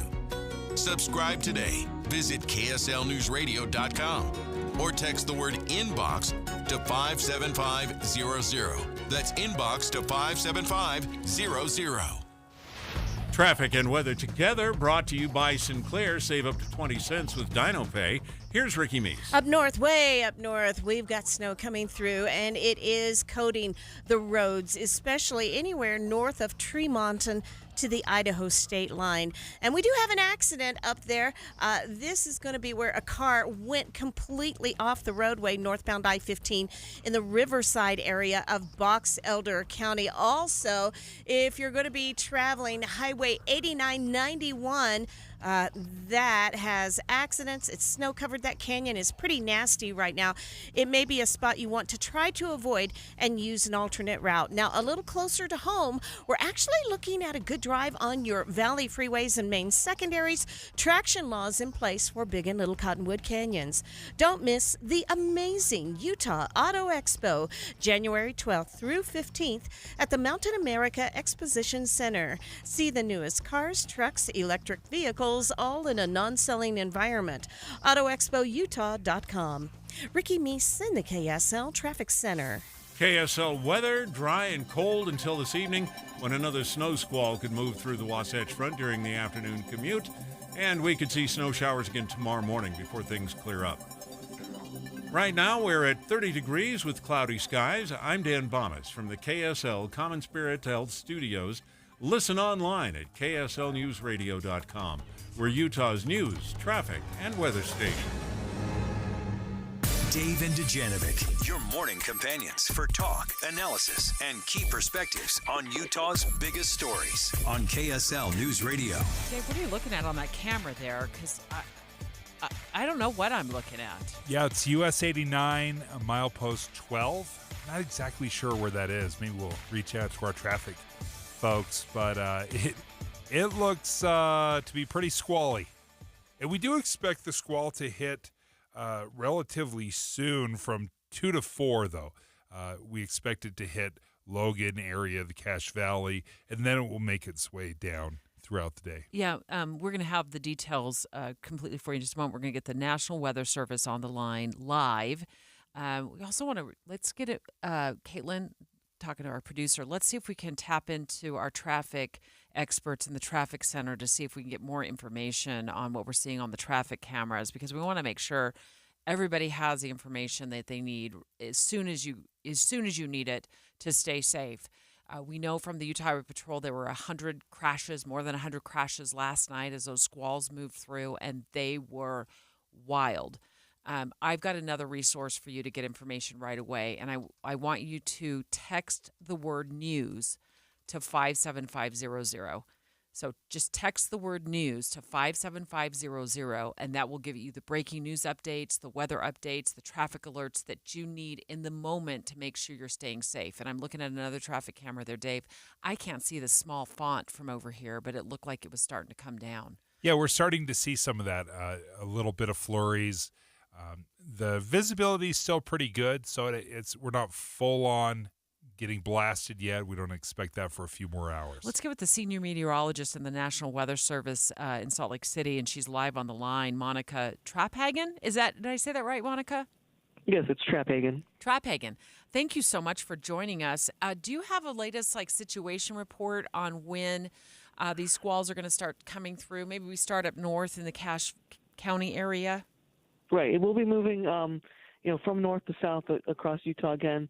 I want to say, we had a good cold front, good snow squall yesterday, and this one looks like, if anything, it could be a little bit stronger. And unlike the last one, it's going to make its way through much of the entire state, as opposed to just northern Utah yesterday. We're looking at that, as you guys have been talking about, the snow starting. And but we anticipate that the front, that main band, to come through. We're looking at Cache Valley, northern Wasatch Front, somewhere between 2 and 5 p.m. moving through that area, and then looking as we move farther south, having that band impact the Salt Lake and Utah valleys between 4 and 7 p.m. So that looks like right during your evening commute time, and could see some very treacherous travel during that time. Is this a fast-moving storm? Is this pretty normal? I guess I don't quite I don't realize it. Like, is this just blasting through or is this lingering at all? So the front itself is going to be kind of blast through, and that's why we're talking about snow squalls. You can consider a snow squall kind of be like the winter version of a severe thunderstorm warning, not in that it has hail and such, but because you just have a sudden change where things become dangerous very quickly. When we're talking about a snow squall, you've got very heavy snow in combination with strong winds. And so you've got areas of blowing snow that are reducing your visibility half a mile or less. And then you've got that snow rapidly accumulating on the roadways, resulting in treacherous travel. And it's often accompanied, like it will be in this case, with a strong cold front. And so you have this blast of very heavy snow. It can last 30 minutes to an hour on average. So not a particularly long period of time where you have these conditions, but when you encounter them, you don't want to be traveling. Yeah, you just don't want to be on the roads at all. I saw so many videos coming in to KSL last night, Monica, that I was so grateful to be home. And so often I've been caught in these similar circumstances. It is just downright scary. You just feel at the end of it, you just feel lucky to be alive. So definitely, if you can get out of work early, I'm sure that is probably word to the wise with this coming in, starting at 2 o'clock this afternoon, and then making its way down to the Salt Lake Valley and then the Utah County area as well. We got these national weather alerts to our phones. A lot of people's phones just sounded off. Others just got. I just got the words. I didn't get the sound. Are you going to be issuing those again this afternoon, Monica? Potentially. So something to keep in mind, our snow squall warning is something that we've only been doing in the past few years, just because it was a gap in our messaging where we had a winter storm warning. But when you have these conditions that come on quickly and can suddenly can be so treacherous, we wanted to give people the warning in the same way that we do, for example, a severe thunderstorm warning. And so with the snow squall warning, it will activate those wireless emergency alerts. That is, get on your cell phone and so forth. if we indicate that it's significant. Not all snow squall warnings will, but we chose to activate that yesterday just because it was impacting a very populated area during the evening commute, and we were getting such strong winds. We had a gust to 63 miles per hour at Salt Lake Airport. We had gusts in the 60s in Ogden, up to 70 in Brigham City, which is exceptional combined with very heavy snow. So we thought it was prudent to alert people on their phones just because the conditions were so dangerous. And there is potential for that. We have another strong front with the potential for snow squalls and the potential to be stronger. So it's certainly possible that you could be getting those alerts on your phone later this afternoon. Well, we will look for those. Monica Trapphagen, thank you for joining us, a senior meteorologist with National Weather Service. Let's get over to the traffic center. Ricky Me standing by live, checking out the cameras. We're seeing some wild weather, it looks like. Ricky, where are we looking right now? Yeah, but this is up north, way up north. So close to the Idaho state line if you're leaving Box Elder County. So just think of Tremonton further north, as well as parts of in the canyon from Manaway into, I'm going to say, about the North Logan area. But these are the areas we kind of expected. Now, the weather we're expecting, we're not thinking it's going to hit us locally until later this afternoon, maybe 5 o'clock or so. And that's when our valley freeways, which are very clear and very drivable right now. They're in very good condition. And I'm going to say anywhere from Ogden to Provo, that's where we concentrate most of our traffic reporting area. We will include other areas like what we're seeing up north. Now, I am looking at a live shot of I-15 where a car went completely off the roadway. And this is in Box Elder County. Again, it's in that area where another wave of that storm has come through and just dumped this much needed snow in the area. But if you are traveling locally, you're really in good shape on the freeways and main secondaries. If you're headed north to Idaho, be aware you're going to encounter winter driving conditions. Ricky, thank you. Thanks, Ricky. Sorry, Jinx, Dave. Ricky, real quick, do we have like triple team or quadruple team traffic coverage this afternoon during the drive home? Triple team traffic will be waiting for you this afternoon to help you get home. Okay, you guys are the best. Thank you so much, Ricky. Okay, so and then the other resource that I gave you is text the word news to 57500. I just did that. I signed up for the alerts. You'll get, an option to opt in. Hit Y, opt in, and then you'll be in the know when you need to be in the know this afternoon. It starts at 2 o'clock up north, making its way to the Salt Lake Valley and the Utah County areas between 4 and 7 p.m., smack dab in the middle of the evening commute. Stay safe out there. Be using this to get out of work early. When we come back, we're gearing up for the 2024 legislative session. Don't worry, we have got you covered. But we want to speak specifically about education with the chair of the Education Committee. Top priorities for education moving forward in the legislative session. Next. Dave and Dujanovic. You know KSL is the only news radio for your car, right? The only news radio for your smart speaker. Come here in the morning. It's the latest news and traffic. In the afternoon, news and updated weather. We have you covered at KSL News Radio. Hi, Doug Wright, and hopefully you're one of the lucky people who got a gift certificate or a gift card for Ruth's Chris Steakhouse. It's time to cash that thing in. My son and I, every year, we have a little contest, who reads the most books, and the stakes are literally steaks. I asked Ian, because he won this year, I said, okay, where do you want to go get your steak? And he goes, come on, Dad, you know where. And of course, it's Ruth's Chris Steakhouse. It is the best steak you are ever going to have. And it's waiting for you at 2 locations, Hotel Park City and downtown Salt Lake City. Think of all the great things that are going on in downtown Salt Lake City right now. Make dinner at Ruth's Chris part of your evening. And then, of course, up in the mountains right now, it's time to go skiing. And the perfect place for après ski, enjoying that amazing meal, is right there at Hotel Park City. Ruth's Chris Steakhouse. The best steak you have ever had is waiting for you at Ruth's Chris Steakhouse. Sometimes when our furnace stops working, it's something simple we can fix ourselves, if we only knew how. What's up, everybody? I'm Mike Wilson with Any Hour Services, and the next time your furnace stops working, before you call a company out to fix it, try this first. Go shut the furnace down and make sure your air filter is clean. Go around the house and make sure the vents are open and there's nothing blocking the return airs. If it's been a while since you've changed the batteries in your thermostat, go ahead and do that too. Then go turn the furnace back on, and if it stays on, you're probably good.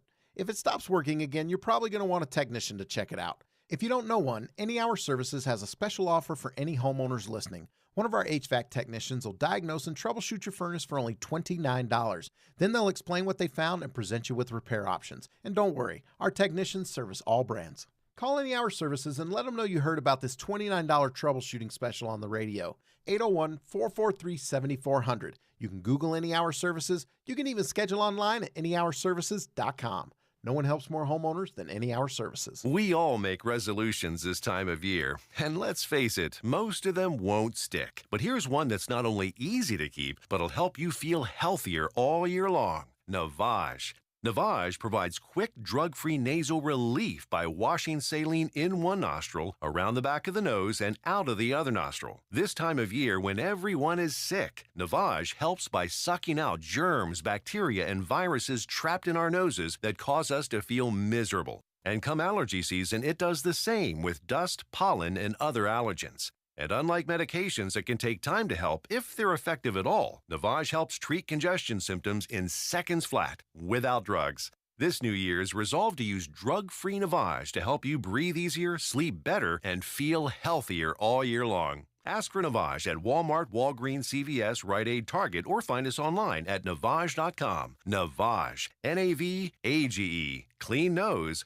healthy life. This is Derek Miller speaking on business. Great Western Recreation's mission is to bring the social, public, and private sectors together to create play and fitness spaces that positively impact health and wellness, promote understanding, and strengthen the community. Partner Tyler Karyopoulos joins us with more. Great Western Recreation has been specializing in complete park and playground solutions from design to construction for over 60 years. We offer customers a full range of commercial play equipment for children of all ages and abilities, and create recreational spaces that encourage multi-generational play.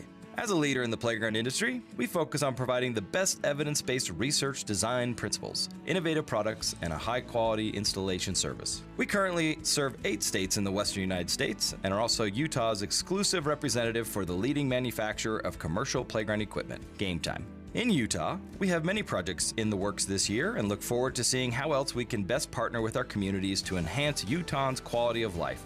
Great Western Recreation is more prepared than ever to provide the highest level of customer service, high-quality products, and a complete turnkey solution for all your recreation projects. Let's work together and build amazing spaces where people love to play. Parks, playgrounds, and green spaces are known to provide a wide variety of benefits to the health and well-being of a community and its economy. Learn how you can partner with Great Western Recreation at gwpark.com. I'm Derek Miller with the Salt Lake Chamber, speaking on business.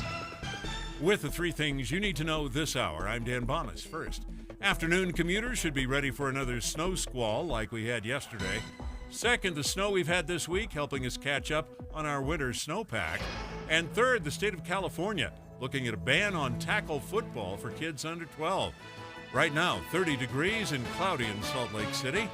And back to Dave and Dujanovic on KSL News Radio. Dave and Dujanovic. Eye on the Hill 2024 special coverage on KSL News Radio. We are walking up. In fact, I think we're in a sprint now up to Capitol Hill because the legislative session starts in just a few days. Starts Tuesday. Dave and I will be there live. Tim and Amanda will be there live. Boyd will be there live. Jeff will be there live. I mean, we're going to be there on Capitol Hill all day Tuesday. And throughout the session, we're going to be covering the top priorities that are impacting Utah families. Let me tell you one that stood out to me. I had no idea this was as big a problem in Utah as it is. Chronic absenteeism. Now, we've heard it a couple of times, alluded to a little bit from people we've talked to, but did you know that nearly 25% of school-age kids in Utah are chronically absent? How shocking is that? A quarter? Representative Candace Perucci is the chair of the Education Committee. I think let's just start there, Representative Perucci. First of all, happy few days before the legislative session. And I think Dave's point is an important one to address. Is that something the legislature will be looking at this year, is chronic absenteeism in our schools? So thanks for having me today. And I caught the tail end of what you just said. So correct me if you need to redirect me here. Sure. But on chronic absenteeism, we've discussed this over interim, and it's something we've studied in between the last session and now. On one, how do you get better resources to teachers? How do you empower teachers? Because a lot of them feel gutted in many ways if you've got 30% of your class not showing up, but you're required to get them all at a reading level, right? But they're not in class. So what are those resources we can give teachers? I know that there's work being done on empowering teachers in that way. Also, in trying to figure out why are these kids being chronically absent. We had a district come in, I believe it's Wasatch District in the Heber area, who actually unleashed the power of mama bears, where they had a problem with students just not going to class. And so they literally recruited moms to come in and get kids to class. And they've seen a massive uptick in attendance. The other thing I would say is last session I ran the funding request for teen centers and trying to identify, okay, are these students not showing up because maybe they're working, they don't have food at home, they've got some challenges that we need to be helping them with. So I think it's a big comprehensive issue, and there's not one silver bullet for it, but it's definitely something we're working to address. I can only speak to me and my experience, but most of the absenteeism in the Dave Noriega world was because I was skipping class. I didn't have a good excuse. I just, I could slough. How much of it do you think is the chronic stuff and just kids pushing the envelope? And I think, honestly, you hit a nail on the head. During COVID, we got really lax, obviously, on attendance by sending people home. And then when they came back, we wanted to give them a break and not force them into having to be there every day. But now we've gotten to a place where, there needs to be some consequences. And so I just spoke with a group of teachers last week who told me they're not allowed to touch someone's grade if they're not showing up. And so that, to me, is an issue. There should be consequences. If you don't show up to work, you're not going to have a job, right? So I think we have to be realistic in establishing consequences in real-life experience for students. So that's where more of that mama bear approach of getting kids into class, it uses a ton of resources out of school, and counselors have to be walking around trying to get kids. So I think there is a level of that, and maybe if kids start to feel, I'm thinking mostly of high school, of what you're alluding to when you're sloughing, right? Yep. That if it's going to be impacting your grades and your ability to graduate and your ability to go to assemblies and the fun things in school, I think you'll see some behavior changes.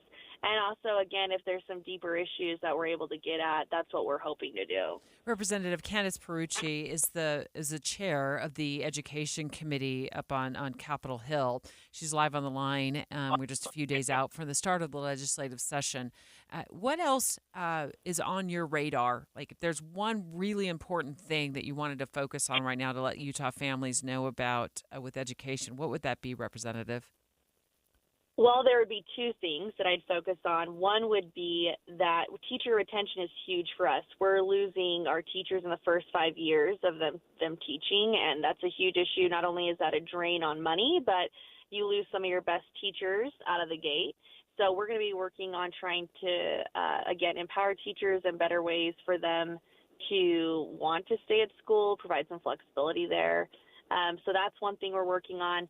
Also, as a follow-up to last year on the Utah Fits All Scholarship Program that allows parents to have alternative options for their kids' education, the program manager has been selected for that. And so at the end of February, the application will open for that, and parents can apply for that scholarship and use it for the fall class in 2024 that it can start. Going back to your reference to teacher flexibility and teacher retention, I look back just over the last 5 years and the incredible strides that have been made financially. A starting teacher can make nearly $60,000 a year in most Utah districts here. So if that didn't fix things, what other things are you looking at? That's a great question. So we did a survey of teachers, and interestingly, the top 3 issues was not pay. It was administrative barriers. They felt like there was a lot of red tape. It was discipline issues in the classroom, and it was burnout, right? So, and then pay came in there next.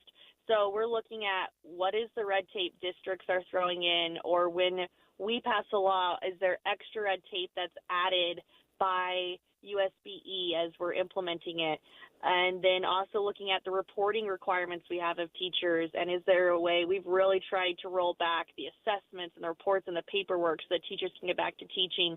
I'll also throw out here one thing for you and your listeners to think about. I have a bill file open that would actually address maternity leave. It's a largely female profession, and in our rural districts, they, one, don't get maternity leave, and two, they're required to pay for their substitute. So a lot of people just quit. I just had a teacher last week who is in one of the major school districts who was told by the teacher, their principal, that they could fire them and rehire them, and they could pretend that was like their maternity leave, but they would obviously lose their benefits and pay, and to me that is completely bonkers. It's 2023. So I think that's a major policy change that would really move the needle on this. Isn't that a legal issue too? To fire somebody who's pregnant? That's what I said. Because they're pregnant? Wow. That is, I completely agree. But to this teacher, she said, no, she was doing me a favor so that I could come back. And I just looked at her like, that's not how this is supposed to work. So again, we can turn our head and say, oh, we don't want to touch that issue. But it is a largely female profession. And a lot of these women are in their early 20s and having families. And we're a family-friendly state. We should find a way to make this work. Well, we want to keep teachers. I mean, it's just like this is all working against it. We have 30 seconds. Did you say that they have to pay, the teacher has to pay for their own substitute? Oh, yeah. That's standard. That is actually in rural districts that I've talked to. I know that in the major school districts, they have maternity leave policies in place. So a rural school district teacher in Utah has to pay to have a substitute teacher come in if they're on maternity leave. Depending on which district, which school. Out of their own pocket. Out of their my gosh. So, yeah, see, most people just say, okay, I'm going to quit and go work at Chick-fil-A, right? Like, there's a different, anyway, so that's something I think we can do better for retention, honestly. 100%. Thanks so much for shedding a light on that. Representative Candace Perucci. We'll be back in touch. We'll be on the Hill on Tuesday, so I don't know what you're doing Tuesday morning, but if you could stop by the Dave and Dujanovic show up there on the Hill, I want to talk more about this. I was going to say, I think I'm fired up. I found a story pitch for you, Deb. Maternity leave for teachers.